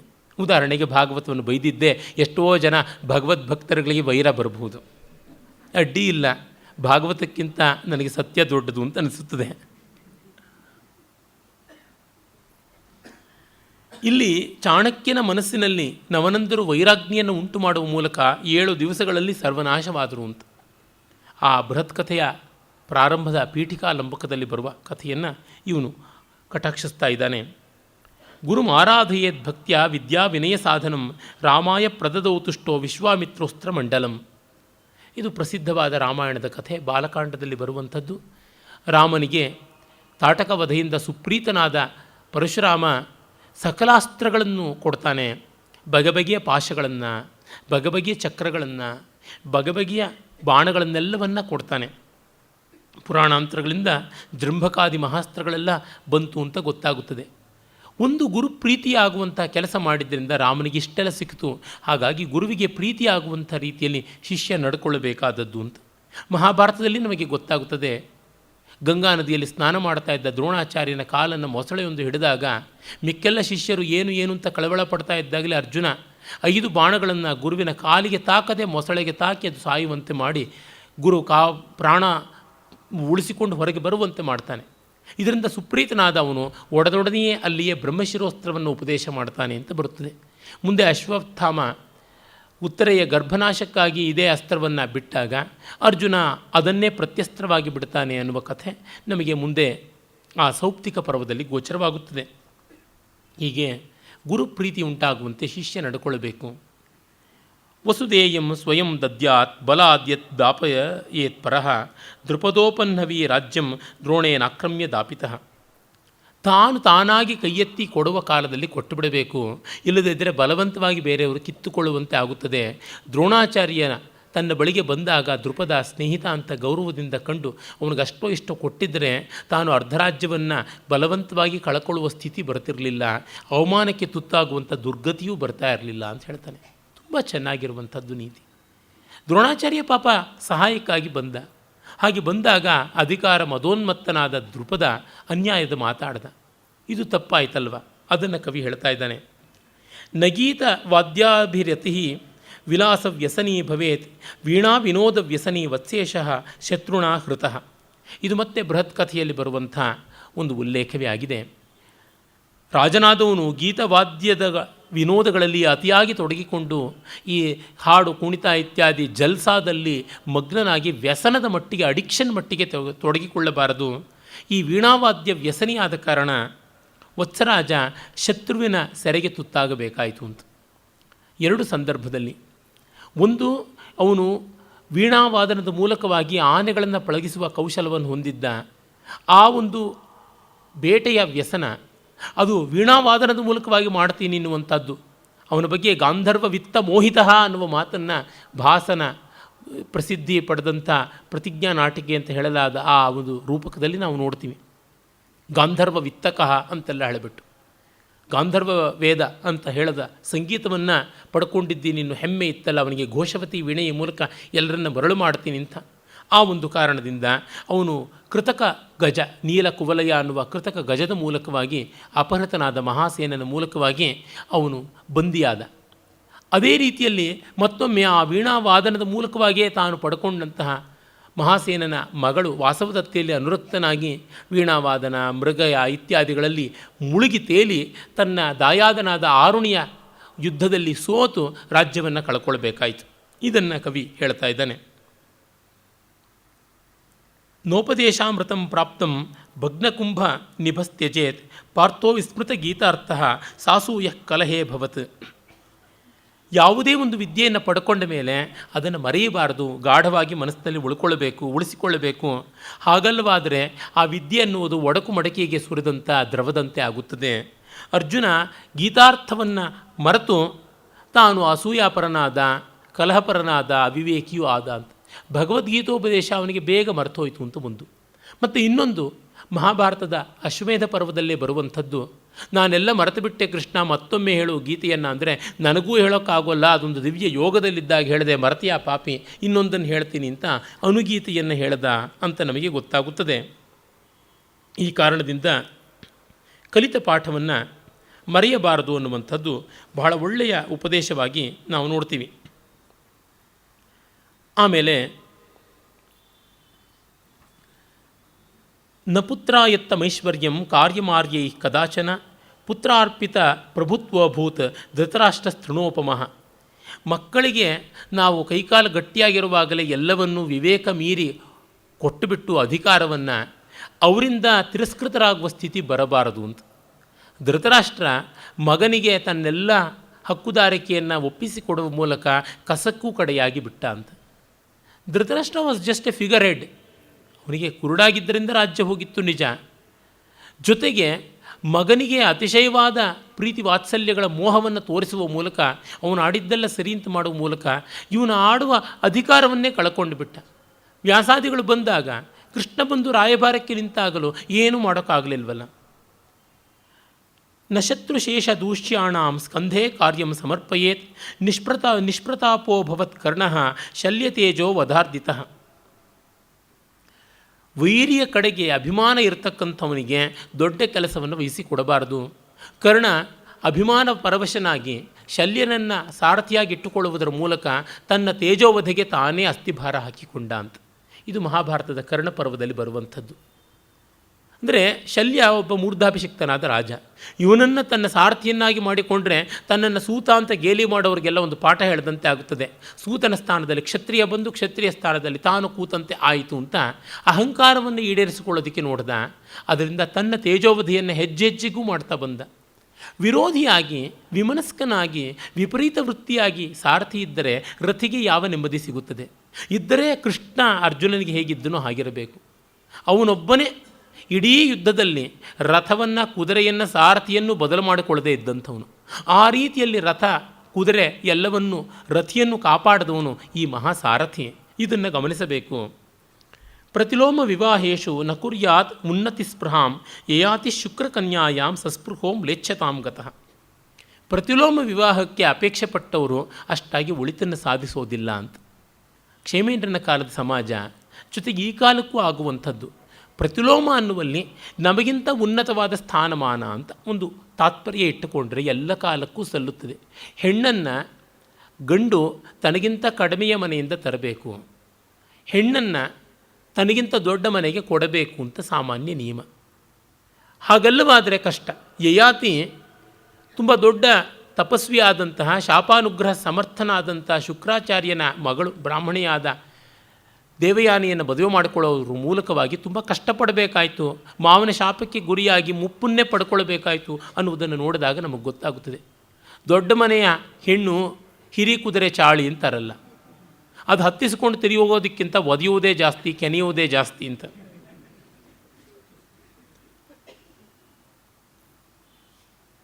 ಅದೇ ರೀತಿಯಲ್ಲಿ ಮತ್ತು ಒಂದು ಸ್ವಾರಸ್ಯಕಾರಿಯಾದದ್ದು, ರೂಪಾರ್ಥ ಕುಲ ವಿದ್ಯಾದಿಹೀನಂ ನೋಪಹಸೇತ್ ನರಂ ಹಸಂತಂ ಅಶಪನ್ನಂದಿ ರಾವಣಂ ವಾನರಾನನಃ. ರೂಪ ಕುಲ ವಿದ್ಯಾದಿಗಳು ಇಲ್ಲದೇ ಇರತಕ್ಕಂಥವರನ್ನು ಅದು ಇಲ್ಲ ಅಂತ ಎತ್ತೆತ್ತಿ ಆಡಿ ತಿವಿದು ಅವಮಾನ ಮಾಡಬಾರ್ದು. ರಾವಣ ನಂದಿಕೇಶ್ವರನನ್ನು ಮಂಗನಂತೆ ಇದೆಯಾ ಅಂತ ಗೇಲಿ ಮಾಡಿದ್ದರಿಂದ ಮಂಗನ ಕುಲದಿಂದಲೇ ನಿನಗೆ ಸರ್ವನಾಶವಾಗಲಿ ಅಂತ ಶಾಪ ಕೊಟ್ಟ. ಲಂಕಾ ನಾಶವಾದದ್ದು ವಾನರ ಯುದ್ಧದಿಂದ ಅಂತ. ಹೀಗಾಗಿ ಮನ್ವಾದಿ ಸ್ಮೃತಿಗಳಲ್ಲಿ ಬರುತ್ತೆ, ಹೀನಾರ್ಥಾನ್ ಅತಿರಿಕ್ತಾಂಗಾನ್ ಜಾತಿಹೀನಾನ್ ತಥೈವಚ ವಿದ್ಯಾ ಕುಲ ವಿಹೀನಾಂಶ್ಚ ನಾಕ್ಷಿಪೇತ ಕದಾಚನ ಅಂತ. ನೋಡಿ, ಅಂಗವಿಕಲರಾದವರು, ಅಧಿಕಾಂಗರಾದವರು, ಒಂದು ಕಣ್ಣು ಒಂದು ಕೈ ಈ ಥರದವರು, 6 ಬೆರಳು, ಬೆನ್ನ ಮೇಲಿನ ಡುಬ್ಬ, ಈ ರೀತಿಯಾಗಿ ಹೆಚ್ಚಾದವರು, ಹೀನಾಂಗಾನ್ ಅತಿರಿಕ್ತಾಂಗಾನ್ ಜಾತಿಹೀನಾನ್ ಕುಲಹೀನಾನ್ ವಿದ್ಯಾಹೀನಾನ್ ಈ ಥರದವರನ್ನು ಯಾರನ್ನೂ ಎತ್ತೆತ್ತಿ ಆಡಬಾರದು. ಯಾರ ಕೊರತೆಯನ್ನು ಸಂದರ್ಭ ಇಲ್ಲದೇ ಇದ್ದಾಗ ತಿವಿಯೋದ್ರೊಳಗೆ ಅರ್ಥ ಕಾಣೋದಿಲ್ಲ. ನಾನು ಒಬ್ಬನ ಅಧ್ಯಾಪಕ ಅಲ್ಲದೇ ಇದ್ದರೆ ನಿನಗೆ ಮ್ಯಾಥಮೆಟಿಕ್ಸಲ್ಲಿ ಏನು ಬುದ್ಧಿ ಇಲ್ಲ ಅಂತ ಅನ್ನೋದ್ರೊಳಗೆ ಏನಾದರೂ ತಾತ್ಪರ್ಯ ಉಂಟು. ನಾನು ಅವನ ಗಣಿತದ ಅಧ್ಯಾಪಕನಾಗಿದ್ದರೆ, ಅದು ಗಣಿತದ ತರಗತಿ ಆಗಿದ್ದರೆ, ನೀನು ಈ ಲೆಕ್ಕ ಸರಿಯಾಗಿ ಮಾಡಿಲ್ಲ ಅಂತ ಬೈಯೋದ್ರೊಳಗೆ ಒಂದು ಅರ್ಥ ಇದೆ. ನಾನು ಅವರಿಗೆ ಇನ್ಯಾವುದೂ ರೀತಿಯಲ್ಲಿ ಸಂಬಂಧಪಟ್ಟಿರ್ತೀನಿ. ಹಾಗಿದ್ದಾಗ ನಿನಗೆ ಅದರೊಳಗಿಲ್ವಲ್ಲ ಇದರೊಳಗಿಲ್ವಲ್ಲ ಅಂತ ಗೇಲಿ ಮಾಡೋದ್ರೊಳಗೆ ಯಾವ ತಾತ್ಪರ್ಯವೂ ಇಲ್ಲ. ಅದು ತಪ್ಪು ಅನ್ನುವ ಮಾತು ಧರ್ಮಶಾಸ್ತ್ರ ಹೇಳುವಂಥದ್ದನ್ನು ಕ್ಷೇಮೇಂದ್ರ ಕೂಡ ಹೇಳ್ತಾನೆ. ಮತ್ತು ನೋಡಿ, ನಾನು ನಿನ್ನೆಯೇ ಹೇಳಿದ್ದೆ, ಕ್ಷೇಮೇಂದ್ರ ಸರ್ವ ಮತ ಸಮನ್ವಯಕರ್ತ, ಸರ್ವ ಮತಗಳ ಗುಣಾಂಶಗಳನ್ನು ಗಮನಿಸಿಕೊಂಡವನು. ಬೌದ್ಧವನ್ನು ಹಿಡಿದು ಹೇಳ್ತಾನೆ, ಪರೋಪಕಾರಂ ಸಂಸಾರ ಸಾರಂ ಕುರ್ವೀತ ಸತ್ವವಾನ್ ನಿದದೇ ಭಗವಾನ್ ಬುದ್ಧ ಸರ್ವಸತ್ವೋದ್ಧತೌ ಧಿಯಂ. ಪರೋಪಕಾರ ಈ ಲೋಕದ ಸಾರ. ಇದನ್ನು ಸತ್ವವಂತನಾದವನು ಎಲ್ಲೆಲ್ಲಿಯೂ ಮಾಡಬೇಕು. ಭಗವಾನ್ ಬುದ್ಧ ಇದನ್ನೇ ತನ್ನ ಮನಸ್ಸಿನಲ್ಲಿ ಹಿಡಿದು ತ್ರಿಕರಣಗಳಿಂದ ಸಾಧಿಸಿದ. ಅದು ತುಂಬ ದೊಡ್ಡದಾದದ್ದು ಅನ್ನುವಂಥದ್ದು. ಇವನು ಎಷ್ಟು ಬಗೆ ಬಗೆಯಲ್ಲಿ ಬೇರೆ ಬೇರೆಯ ಮುಖಗಳಿಂದ ನೀತಿಯನ್ನು ಹೇಳ್ತಾನೆ ಅನ್ನೋದಕ್ಕೆ ನೋಡಿ, ಒಂದು ಕಡೆಯಲ್ಲಿ ಅವನು ಹೇಳ್ತಾನೆ, ಆಪತ್ಕಾಲಕ್ಕಾಗಿ ಕಲಾ ವಿಲಾಸಗಳನ್ನು ಅಭ್ಯಾಸ ಮಾಡಿಕೊಳ್ಳಬೇಕು. ಅರ್ಜುನ ಆಪತ್ಕಾಲಕ್ಕಾಗಿ ಸಂಗೀತ ನೃತ್ಯಗಳನ್ನು ಅಭ್ಯಾಸ ಮಾಡಿದ್ದು ಅವನ ಒಂದು ಅಜ್ಞಾತವಾಸಕ್ಕೆ ಎಷ್ಟು ಚೆನ್ನಾಗಿ ಪ್ರಯೋಜನಕ್ಕೆ ಬಂತು ಅಂತ. ಮುಂದೆಲ್ಲ ಒಂದು ಫೈನ್ ಆರ್ಟ್ಸನ್ನು ಕಲಿತಿರಬೇಕು, ಕಲಿತಿದ್ದರೆ ಅದು ಪ್ರಯೋಜನಕ್ಕೆ ಬರುತ್ತೆ ಅನ್ನುವಂಥ ಮಾತನ್ನು ಕೂಡ ಹೇಳ್ತಾನೆ. ನ ಕುರ್ಯಾತ್ ಅಭಿಚಾರೋಗ್ರ ವದ್ಯಾದಿ ಹೇತು ಕುಹಕಃ ಕ್ರಿಯಾ ನ ಕುರ್ಯಾತ್ ಅಭಿಚಾರೋಗ್ರ ವದ್ಯಾದಿ ಕುಹಕಃ ಕ್ರಿಯಾ. ಮಂತ್ರ ಮಾಟ ಮದ್ದು ತಂತ್ರ ಅಭಿಚಾರ ಇವುಗಳು ನಡೆಯುತ್ತೋ ಬಿಡುತ್ತೋ, ಒಟ್ಟಿನಲ್ಲಿ ಅದನ್ನು ಮಾಡುವುದಕ್ಕಂತೂ ಹೋಗಬಾರದು. ಯಾಕೆ? ಲಕ್ಷ್ಮಣೇನ ಇಂದ್ರಜಿತ್ ಕೃತ್ಯಾದ್ಯಭಿಚಾರ ಮಯೋಹತಃ. ಇದನ್ನು ಮಾಡೋಕ್ಕೆ ಹೊರಟಂಥ ಇಂದ್ರಜಿತ್ತನ್ನು ಲಕ್ಷ್ಮಣ ಮಾಡುವ ಜಾಗದಲ್ಲಿಯೇ ಕೊಂದ. ನಿಕುಂಭಿಲ ಯಾಗದ ಪ್ರಸಂಗವನ್ನು ರಾಮಾಯಣದ ಯುದ್ಧಕಾಂಡದಲ್ಲಿ ಬರುವುದನ್ನು ಕವಿ ಹೇಳ್ತಾ ಇದ್ದಾನೆ. ಆಮೇಲೆ ಇನ್ನೊಂದು ಬಹಳ ಅದ್ಭುತವಾದ ನೀತಿಯನ್ನು ಹೇಳ್ತಾ ಇದ್ದಾನೆ. ಎಲ್ಲ ಕಾಲದಲ್ಲೂ ಗಮನ ಇಡಬೇಕಾದದ್ದು, ಬ್ರಹ್ಮಚಾರಿ ಗೃಹಸ್ಥ ಸ್ಯಾತ್ ವಾನಪ್ರಸ್ಥೋ ಯತಿಕ್ರಮಾತ್ ಆಶ್ರಮಾದ್ ಆಶ್ರಮಂ ಯಾತಾಹ ಯಯಾತಿ ಪ್ರಮುಖ ನೃಪಾಹ. ಕ್ರಮವಾಗಿ ಒಂದನ್ನು ಸಾಧಿಸಿಕೊಂಡು ಬರಬೇಕು. ಬ್ರಹ್ಮಚರ್ಯ, ಗಾರ್ಹಸ್ಥ್ಯ, ವಾನಪ್ರಸ್ಥ, ಕಡೆಗೆ ಸನ್ಯಾಸ ಅಂತ. ದಡಕ್ಕಂತ ಸನ್ಯಾಸ ತೆಗೆದುಕೊಳ್ತೀನಿ ಅಂತಂದರೆ ಬಾಯಿ ಬಡ್ಕೊಳ್ಬೇಕಾಗುತ್ತದೆ. ಎಷ್ಟೋ ಜನ ಬಾಲಬ್ರಹ್ಮಚರ್ಯ ಸನ್ಯಾಸ ತೆಗೆದುಕೊಂಡು ಬಿಡ್ತಾರೆ. ತುಂಬ ಅಪಾಯಕಾರಿಯಾಗುತ್ತದೆ, ಅವ್ರಿಗೂ ಆಗುತ್ತದೆ, ಸಮಾಜಕ್ಕೂ ಆಗುತ್ತದೆ. ಇನ್ನು ಕೆಲವರು ಹಿಂದು ಮುಂದೆ ನೋಡದೆ ಸನ್ಯಾಸ ತೆಗೆದುಕೊಂಡು ಬಿಡ್ತಾರೆ, ಮತ್ತು ಅವರಿಗೆ ಕವಳ ಹಾಕೋದಕ್ಕೆ ಯಾರೂ ಇರೋಲ್ಲ, ಅಂಥ ಪರಿಸ್ಥಿತಿ ಬಂದುಬಿಡುತ್ತೆ. ಬಹಳ ಒದ್ದಾಟ, ಪ್ರಾಕ್ಟಿಕಲ್ ಪ್ರಾಬ್ಲಮ್ಸ್ ತುಂಬ ಉಂಟು. ಹಾಗೆಲ್ಲ ಮಾಡಿಕೊಳ್ಳಬೇಕಿಲ್ಲ. ಸನ್ಯಾಸ ತಗೊಳ್ಳೋದ ಎಲ್ಲ ಬಿಡೋದು ಸನ್ಯಾಸ, ತಗೊಳ್ಳೋದು ಅಂದರೆ ಸಂಸಾರ ಅಂತಂತಾರೆ. ಮತ್ತು ಸನ್ಯಾಸಿ ಆಗಿದ್ದೇ ಹೌದು, ಬ್ಯಾಂಕ್ ಬ್ಯಾಲೆನ್ಸನ್ನು ಮೇಂಟೈನ್ ಮಾಡಬೇಕು ಅನ್ನೋದು, ತಮ್ಮ ಕಾಷಾಯದ ಖರ್ಚನ್ನು ಸಂಪಾದಿಸ್ಕೊಳ್ಬೇಕು ಅನ್ನೋದು, ಈ ಥರದ್ದು ಬಹಳ ದೊಡ್ಡ ಸಮಸ್ಯೆಗಳಾಗ್ಬಿಡ್ತದೆ. ನನಗೆ ಪ್ರಾಮಾಣಿಕವಾಗಿ ಅನಿಸುತ್ತದೆ, ಸನ್ಯಾಸಾಶ್ರಮ ಈ ಕಾಲಕ್ಕಂತೂ highly impractical and useless, rather harmful ಅಂತ ನನಗನ್ನಿಸುತ್ತದೆ. ಅಪವಾದಾಸ್ಪದವಾದ ಒಬ್ಬಿಬ್ಬರು ಸನ್ಯಾಸಿಗಳಿರಬಹುದು, ಆದರೆ ಈ ಲಾಂಛನ ಸನ್ಯಾಸ ಇದೆಯಲ್ಲ, ಸನ್ಯಾಸ ಮನೋಧರ್ಮ ಇರಲಿ. ಶಂಕರರು ಭಾಷ್ಯಗಳಲ್ಲಿ ಹೇಳ್ತಾರೆ, ಬ್ರಹ್ಮಸೂತ್ರದಲ್ಲಿಕ್ಕಿಂತ ಬೃಹದಾರಣ್ಯಕ ಭಾಷ್ಯದಲ್ಲಿ ಹೇಳ್ತಾರೆ ವಿದ್ವತ್ ಸನ್ಯಾಸ ಅಂತ. ಸನ್ಯಾಸ ಬೈ ಆ್ಯಟಿಟ್ಯೂಡ್, ಮನೋಧರ್ಮದ ಸನ್ಯಾಸ ತುಂಬ ದೊಡ್ಡದು. ಅದಕ್ಕೆ ದಂಡವೂ ಇಲ್ಲ, ಕಮಂಡಲವೂ ಇಲ್ಲ, ಕಾಷಾಯವೂ ಇಲ್ಲ. ಆ ಥರ ಯಾರೂ ಇರಬಹುದು, ಅದು ಇರಬೇಕಾದದ್ದು ಎಲ್ಲರ ಆದರ್ಶ. ಹಾಗಲ್ಲದೆ ಕಾಷಾಯ ಉಟ್ಕೊಂಡು ಬಿಡ್ತಾರೆ, ದಂಡ ಇಟ್ಕೊಂಡು ಬಿಡ್ತಾನೆ, ಬಸ್ಸಲ್ಲಿ ಹೋಗೋಕ್ಕಾಗೋಲ್ಲ ಅಂತ ಒಂದು ಕಾರ್ ತೊಗೋತಾರೆ. ಸರಳ ಜೀವನ ಸನ್ಯಾಸ ಎಲ್ಲಿಗೆ ಹೋಯಿತು? ಅವರು ಒಂದು ಗ್ಯಾಸ್ ಸ್ಟವ್ ಹಚ್ಕೊಳ್ಳೋಕ್ಕಾಗೋಲ್ಲ ಅಂತಾರೆ, ಅದಕ್ಕೆ ಪಿಂಡ ಬೇಯಿಸ್ತಕ್ಕಂಥ ಅವರೊಂದು ಸಂಸಾರವನ್ನು ಇಟ್ಕೊಳ್ತಾರೆ. ಇದು ಕೌಪಿನ ಸಂರಕ್ಷಣಾರ್ಥಂ ಅಂತ ಒಂದು ಕಥೆ ಇದೆಯಲ್ಲ, ಹಾಗಾಗ್ಬಿಡ್ತದೆ. ಆ ಥರದಕ್ಕೆ ಎಡೆ ಮಾಡಿಕೊಡಲೇಬಾರ್ದು. ಇವನು ಸನ್ಯಾಸಿ ಆಗದೇ ಇದ್ದರೆ ಒಂದು 5,000ದಲ್ಲಿ ಬಾಳ್ತಾ ಇದ್ದು, ಇವನು ಸನ್ಯಾಸಿ ಆದಮೇಲೆ 50,000 ಆದರೂ ಸಾಕಾಗೋಲ್ಲ. ಮತ್ತು ಇವನು ಮಾಡಿದ್ದೇನು ಉದ್ಧಾರ ಇಲ್ಲ. 10 ಮನೆಗಳಿಗೆ ಹೋಗ್ಬಿಟ್ಟು 10 ಜನರ ಬ್ರೈನ್ ವಾಶ್ ಮಾಡುವಂಥದ್ದು, ತಾನಿಗೆ ತಿಂಗಳಿಗೆ ಇಂದಿಷ್ಟು ಸಾವಿರ ಬೇಕು ಅನ್ನೋದಕ್ಕೋಸ್ಕರವಾಗಿ ಸುಳ್ಳು ಪಳ್ಳು ಹೇಳ್ಕೊಂಡು ತಿರುಗತಕ್ಕಂಥದ್ದು, ಅತ್ಲಾಗೆ ಶಾಸ್ತ್ರಾಂತರಗಳಿಗೂ ವ್ಯಭಿಚಾರ, ಅತ್ಲಾಗೆ ಜೀವನದಲ್ಲೂ ವ್ಯಭಿಚಾರ, ಈ ರೀತಿಯಾಗಿ ಆಗುತ್ತದೆ. ಹೀಗೆ ನೋಡಿದಾಗ ಸನ್ಯಾಸಾಶ್ರಮದಲ್ಲಿ ಯಾವ ಸ್ವಾರಸ್ಯವೂ ಕೂಡ ಈ ಲಾಂಛನ ಸನ್ಯಾಸದಲ್ಲಿ ಕಾಣುವಂಥದ್ದಲ್ಲ.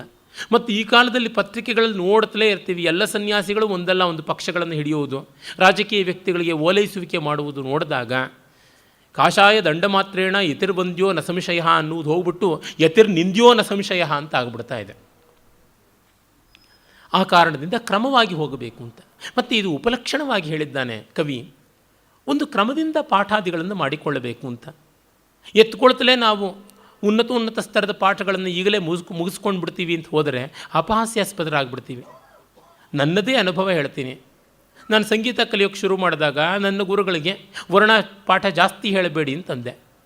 ಆಮೇಲೆ ಮುಂದೆ ವಿಳಂಬ ಕಾಲದ ಕೃತಿಗಳನ್ನು ಪಾಠ ಹೇಳಿಸ್ಕೊಳ್ಳುವಾಗ ವರ್ಣದ ಕಾರುವೆಗಳಿಂದ ವಿಳಂಬವಾಗಿ ಸ್ವರಗಳ ಮೇಲೆ ನಿಂತು ಹಾಡುವಂಥ ಸ್ಥೈರ್ಯ ಇಲ್ಲ ಅಂತ ಗೊತ್ತಾಗಿ ಮತ್ತೆ ಪುನರಾಯಾನ್ ಮಹಾಕಪಿ ಅಂತ ವರ್ಣಕ್ಕೆ ಬಂದು ಕೂತ್ಕೊಳ್ಬೇಕಾಯಿತು, ತಾನು ವರ್ಣಗಳನ್ನು ಅಭ್ಯಾಸ ಮಾಡಬೇಕಾಯಿತು.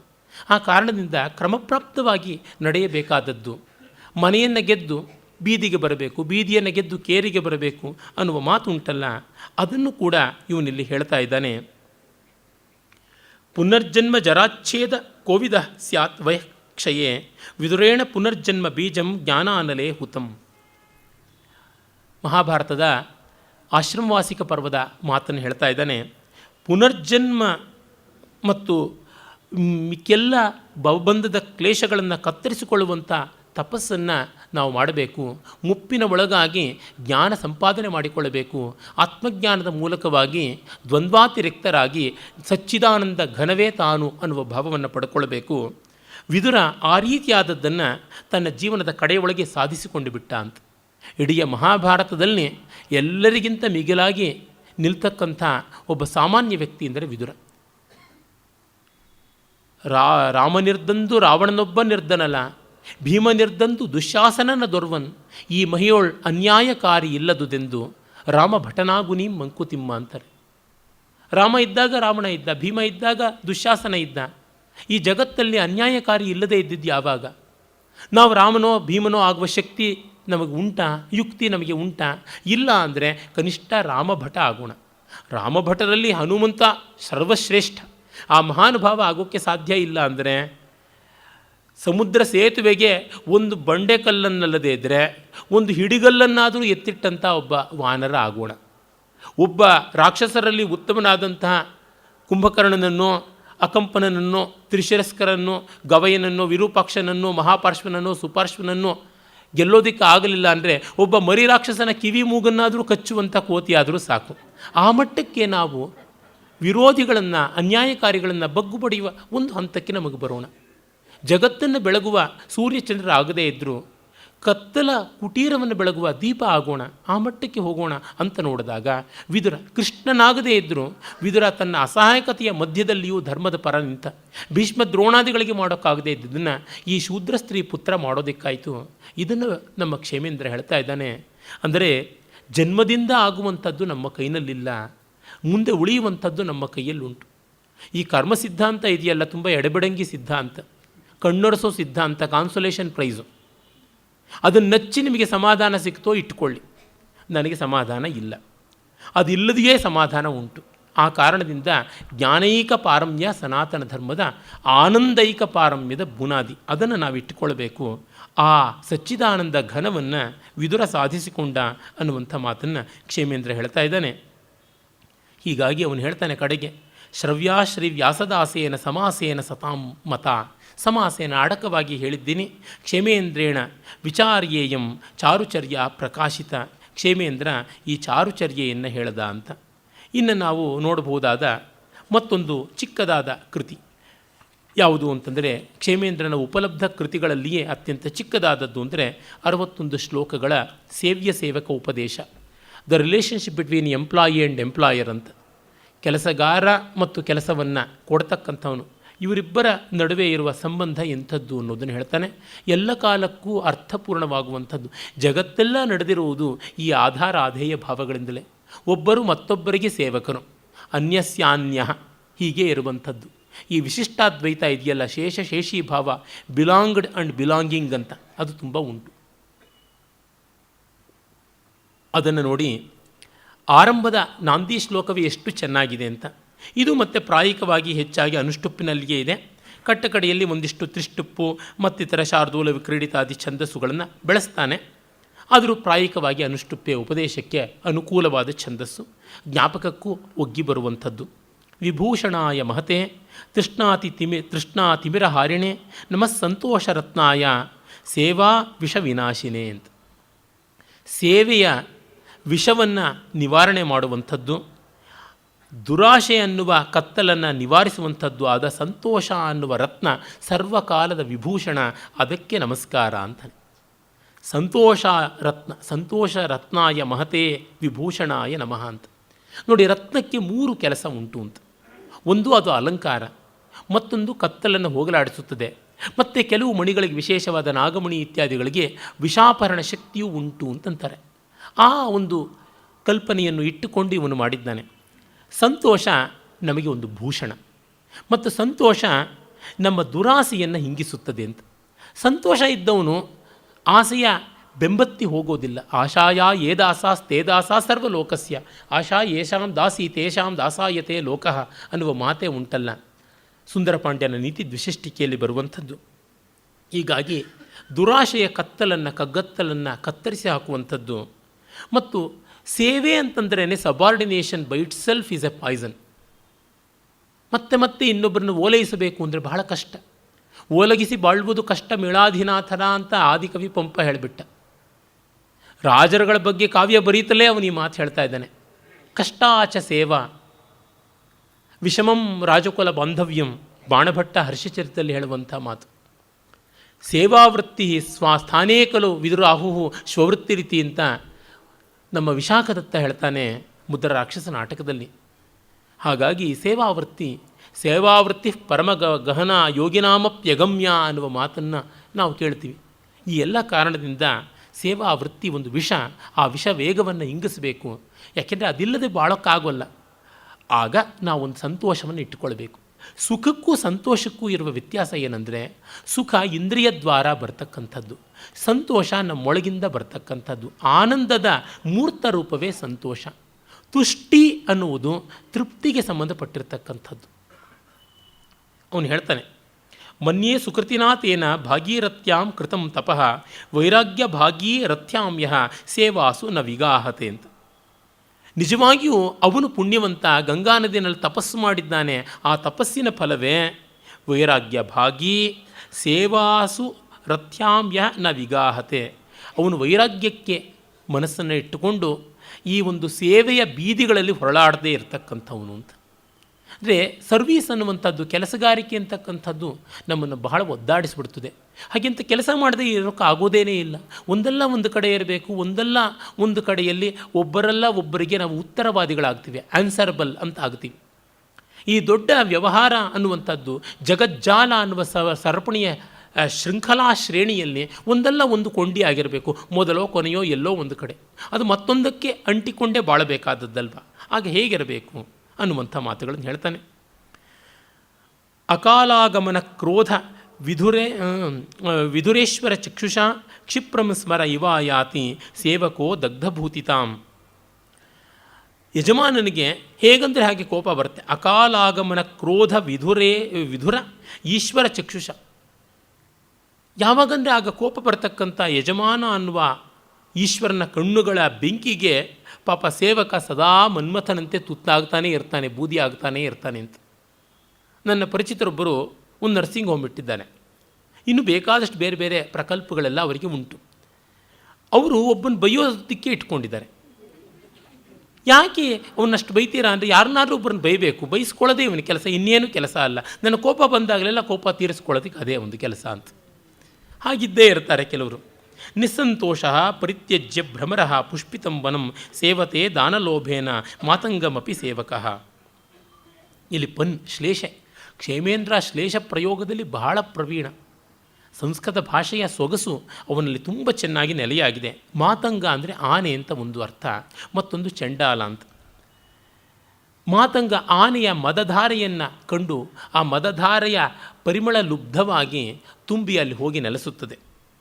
ಹಾಗೆ ಮಾತಂಗ ಚಂಡಾಲನನ್ನು ಕೂಡ ದಾನ ಲೋಭೇನ, ದಾನ ಅಂದರೆ ದುಡ್ಡು ಕಾಸು ಅಂತ, ಇನ್ನೊಂದು ಮದಧಾರೆ ಅಂತ ಅರ್ಥ, ಹಾಗಾಗಿ ಸೇವಿಸ್ತಾನೆ. ಅದೇ ರೀತಿ ಮಕರಂದ ಇಲ್ಲ ಅಂತ ಗೊತ್ತಾದರೆ ಹೂವನ್ನು ಕೂಡ ಮೂಸಿ ನೋಡಲ್ಲ ದುಂಬಿ ಅಂತ. ಅಂದರೆ ರಿಟರ್ನ್ಸ್ ಇಲ್ಲ ಅಂದರೆ ಎಂಥ ಒಳ್ಳೆಯವನ ಹತ್ರ ಒಬ್ಬ ಕೆಲಸ ಮಾಡೋಲ್ಲ, ರಿಟರ್ನ್ಸ್ ಇದೆ ಅಂದರೆ ಎಂಥ ಅಯೋಗ್ಯನ ಹತ್ರ ಹೋಗಿಯೂ ಕೆಲಸ ಮಾಡೋದಾಗುತ್ತೆ. ಸಂಬಳ ಎಲ್ಲಿ ಜಾಸ್ತಿ ಬಂದರೆ ಅಲ್ಲಿ ಅವನು ಸ್ವದೇಶಿಯೋ ಪರದೇಶಿಯೋ ಬಿಕನಾಸಿಯೋ ವನವಾಸಿಯೋ ಯಾರಾದರೂ ಸರಿ ಅನ್ನುವಂಥದ್ದು ಇದು ಗ್ರೌಂಡ್ ರಿಯಾಲಿಟಿ. ಅದನ್ನು ಕವಿ ಹೇಳ್ತಾ ಇದ್ದಾನೆ. ಮತ್ತು ಹೇಳ್ತಾನೆ,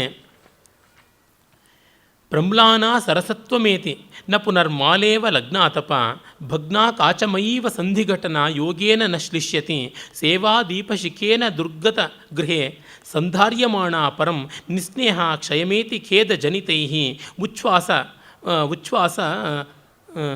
ಉಚ್ಛ್ವಾಸಮಾಲಾನಿಲೈ. ಬಹಳ ಸೊಗಸಾದ ಒಂದು ರೂಪಕವನ್ನೇ ಮಾಡಿದ್ದಾನೆ. ಆತಪಲಗ್ನ ನ ಪುನರ್ಮಾಲೇವ ಪ್ರಮ್ಲಾನ ಸರಸತ್ವಮೇತಿ. ಈ ಸ್ವಾಮಿ ಸೇವಕರ ಸಂಬಂಧ ಹೇಗೆ ಅಂದರೆ, ಒಮ್ಮೆ ಬಿಸಿಯ ಏರ್ಬಿಟ್ರೆ ಇಬ್ಬರ ಮಧ್ಯದಲ್ಲಿ ಒಣಗಿದ ಹೂವನ್ನು ಮತ್ತೆಷ್ಟು ನೀರು ಚುಮುಕಿಸಿದ್ರೂ ಅದನ್ನು ಮತ್ತೆ ಹಸನು ಮಾಡೋಕ್ಕಾಗಲ್ವೋ ಹಾಗೆ ಆಗೋದಿಲ್ಲ ಅಂತಲೇ. ಬಹಳ ಸುಂದರವಾದ ದೃಷ್ಟಾಂತ. ಪ್ರಮ್ಲಾನ ಸರಸತ್ವಮೇತಿ ನ ಪುನರ್ಮಾಲೇವ ಲಗ್ನಾತಪ. ಬಿಸಿಲಿಗೊಡ್ಡಿದ ಮಾಲೆ ಒಮ್ಮೆ ಬಾಡದ ಮೇಲೆ ಮತ್ತೆ ಅದು ಹಸನಾಗುವುದಿಲ್ಲ. ಹಾಗೆ ಸ್ವಾಮಿ ಸೇವಕರ ಮಧ್ಯದಲ್ಲಿ ಹೀಟೆಡ್ ಎಕ್ಸ್ಚೇಂಜಸ್ ಆದಮೇಲೆ ಮತ್ತೆ ಆಗೋದಿಲ್ಲ. ಭಗ್ನಾ ಕಾಚಮಯೀವ ಸಂಧಿ ಘಟನಾ ಯೋಗೇನ ನ ಶ್ಲಿಷ್ಯತಿ. ಗಾಜಿನ ಮಣಿ ಒಮ್ಮೆ ಮುರಿದರೆ ಹೇಗೋ ಹಾಗೆ ಒಮ್ಮೆ ಮನಸ್ಸು ಮುರುಕೊಂಡ್ರೆ ಸ್ವಾಮಿ ಸೇವಕರು ಮತ್ತೆ ಅಂಟಿಸೋದಕ್ಕೆ ಆಗೋದಿಲ್ಲ. ಎಲ್ಲಿಯೂ ಅದು ಬರ್ತಾ ಇರುತ್ತೆ. ಮತ್ತು ಗಾಜಿನ ಮಣಿಯನ್ನು ಒಡೆದ ಮೇಲೆ ಅಂಟಿಸಿದಾಗ ಅದರ ಪಾರದರ್ಶಕತೆ ಇರೋದಿಲ್ಲ. ಕನ್ನಡಿ ಮುರಿದ ಮೇಲೆ ಅಂಟಿಸಿದರೂ ಕೂಡ ಬಿಂಬದ ಸೀಳು ಅದು ಇದ್ದೇ ಇರುವಂಥದ್ದು. ಸೇವಾ ದೀಪಶಿಖೇನ ದುರ್ಗತ ಗೃಹೇ ಸಂಧಾರ್ಯಮಾಣ ಪರಂ. ಹೇಗೆ ಅಂದರೆ, ಹಾಳು ಮನೆಯಲ್ಲಿ ದೀಪವನ್ನು ಉಳಿಸಿಕೊಳ್ಳೋದು ಎಷ್ಟು ಕಷ್ಟವೋ ಅದೇ ರೀತಿಯಾಗಿ ಎಣ್ಣೆ ಹಾಕೋರು ಯಾರೂ ಇರೋದಿಲ್ಲ. ಮತ್ತು ಆ ಹಾಳು ಮನೆಯಲ್ಲಿ ಕಿಟಕಿಗಳೆಲ್ಲ ಬಾಗಿಲುಗಳೆಲ್ಲ ಹಾರು ಬಡ್ದಿರುತ್ತೆ, ಎಲ್ಲಂದರೆ ಅಲ್ಲಿ ಗಾಳಿ ಬೀಸ್ತಾ ಇರುತ್ತೆ.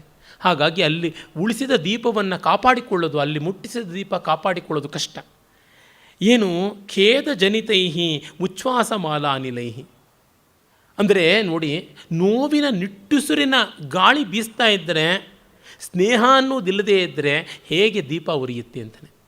ಅಂದರೆ ಕೆಲಸಗಾರನಿಗೆ ಯಜಮಾನ ತುಂಬ ನೋವು ಕೊಟ್ಟುಬಿಟ್ರೆ ಅವನು ನಿಟ್ಟುಸಿರು ಬಿಡ್ತಾ ಎಷ್ಟು ಕೆಲಸ ಮಾಡಬಲ್ಲ, ಮತ್ತು ಅವನಿಗೆ ಪ್ರೀತಿ ತೋರಿಸದೇ ಇದ್ದರೆ ಹೇಗೆ.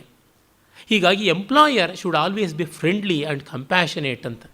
ಅದೇ ರೀತಿಯಾಗಿ ಎಂಪ್ಲಾಯಿ ಕೂಡ ಈ ಉದ್ಯಮದ ಬಗ್ಗೆ ಸ್ನೇಹ ಇಟ್ಟುಕೊಳ್ಬೇಕು, ಇದು ನನ್ನದು ಅನ್ನೋ ಭಾವ ಇಟ್ಟುಕೊಳ್ಬೇಕು. ಮತ್ತು ಅವನು ಪಾಪ ಯಜಮಾನನಿಗೂ ಅವನದೇ ಆದ ಬಾಧೆ ಇರ್ತದಲ್ಲ.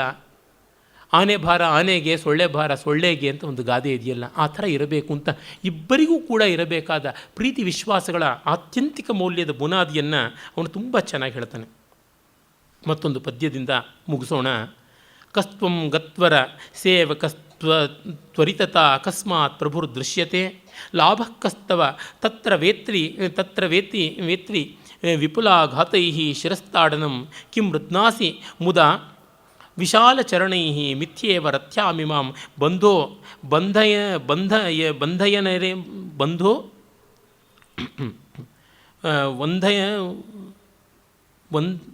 ಬಂಧೋ ವಂದ್ಯ ನರೇಂದ್ರ ಭವ್ಯ ಭವನ ಭ್ರಾಂತ್ಯ ವಿಡಂಬ್ಯಾಮಹೆ. ಬಂಧೋ ವಂದ್ಯ ನರೇಂದ್ರ ಭವ್ಯ ಭವನ ಭ್ರಾಂತ್ಯ ವಿಡಂಬ್ಯಾಮಹೆ.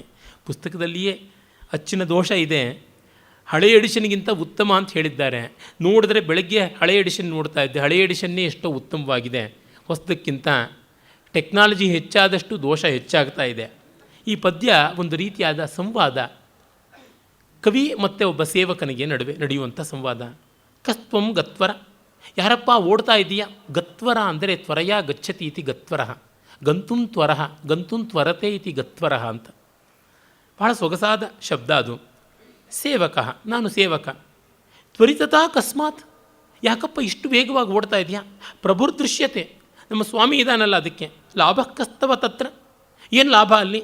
ವೇತ್ರಿ ವಿಪುಲಾಘಾತೈ ಶಿರಸ್ತಾಡಂ, ಅವನು ಹಿಡಿದಿರೋ ದೊಣ್ಣೆಯಿಂದ ಯಥೇಷ್ಟವಾಗಿ ತಲೆ ಕುಟ್ಟಿಸ್ಕೊಳ್ಳೋದೇ ಲಾಭ ಅಂತ. ಕಿಂ ಮೃದ್ನಾಸಿ ಮುಧ, ಮುದ ಅಲ್ಲ ಇದು, ಮತ್ತೆ ಅಚ್ಚಿನ ದೋಷ ಮುಧ. ವ್ಯರ್ಥವಾಗಿ ಯಾಕೆ ಒದ್ದಾಡ್ತೀಯ? ವಿಶಾಲ ಚರಣೈ ಮಿಥ್ಯೇವ ರತ್ಯಾಮಿಮಾಂ, ಸುಮ್ಮನೆ ಈ ನೆಲನ ಯಾತಕ್ಕೆ ಸವಿಸ್ತಾ ಇದೆಯಾ ಹಿಂಗೆ ಓಡ್ಕೊಂಡು? ಅಯ್ಯೋ ಬಂಧುವೇ ಹೇಳು ಅಂತಂದರೆ ಏನು ಮಾಡೋದು? ವಂದ್ಯ ನರೇಂದ್ರ ಭವ್ಯ ಭವನ ಭ್ರಾಂತ್ಯ ವಿಡಿಂಬ್ಯಾಮಹೆ. ಅವರ ದೊಡ್ಡ ದೊಡ್ಡ ಅರಮನೆಗಳು, ಅವರ ಪೆಲೇಷಿಯಲ್ ಬಿಲ್ಡಿಂಗ್ಸು, ಅವರ ಪ್ಯಾರಫರ್ನೇಲಿಯಾ, ಆದರೆ ಅವ್ರ ಬಂಜೆಗಳು, ಅದನ್ನು ನೋಡಿ ನಾವು ಭ್ರಾಂತರಾಗಿದ್ದೀವಿ ಅಂತ. ದೊಡ್ಡ ಆಫೀಸು, ಎಲ್ಲ ಮಾರ್ಬಲ್ಲು, ಎಲ್ಲ ಕಡೆ ಗ್ಲಾಸಿ ಕೋಝಿ ಆಗಿರ್ತಕ್ಕಂಥ ದೃಶ್ಯ, ಇದು ನೋಡಿ ಏನೋ ದೊಡ್ಡ ಸಂಬಳ ಕೊಡ್ತಾರೆ ಅಂತ ತಿಂಗಳ ಕೊನೆಗೆ ಗೊತ್ತಾಗ್ತಾ ಇವೆ, ನೀನೇ ಕೊಡು ಖರ್ಚು ಅಂತಂತಾರೆ ಅಂತ. ಆಗತ್ತೆ ಎಷ್ಟೋ ಬಾರಿ. ದೊಡ್ಡ ದೊಡ್ಡ ಕಂಪನಿಗಳು ಅಂತ ಹೋಗಿ ಸಮುದ್ರದ ನಂಟಸ್ತನ, ನೀರಿಗೆ ಬಡತನ ಅಂತೀವಲ್ಲ, ಆ ರೀತಿಯಾಗಿ ಆಗಿಬಿಡುತ್ತೆ.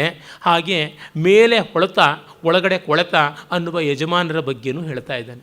ಅಂದರೆ 60-61 ಶ್ಲೋಕಗಳಲ್ಲಿ ಕವಿ ಎಷ್ಟು ಚೆನ್ನಾಗಿ ಮಾರ್ಮಿಕವಾದ ಸಮಾಜ ಮೌಲ್ಯವನ್ನು, ವಾಸ್ತವವನ್ನು ಕಾವ್ಯಮಯವಾಗಿ ಮನಸ್ಸಿಗೆ ಮುಟ್ಟಿಸ್ತಾನೆ ಅಂತ ನೋಡಿದಾಗ ಕ್ಷೇಮೇಂದ್ರನ ಶಕ್ತಿ ಪ್ರಶಂಸನೀಯವಾದದ್ದು ಅಂತ ಅನಿಸುತ್ತದೆ.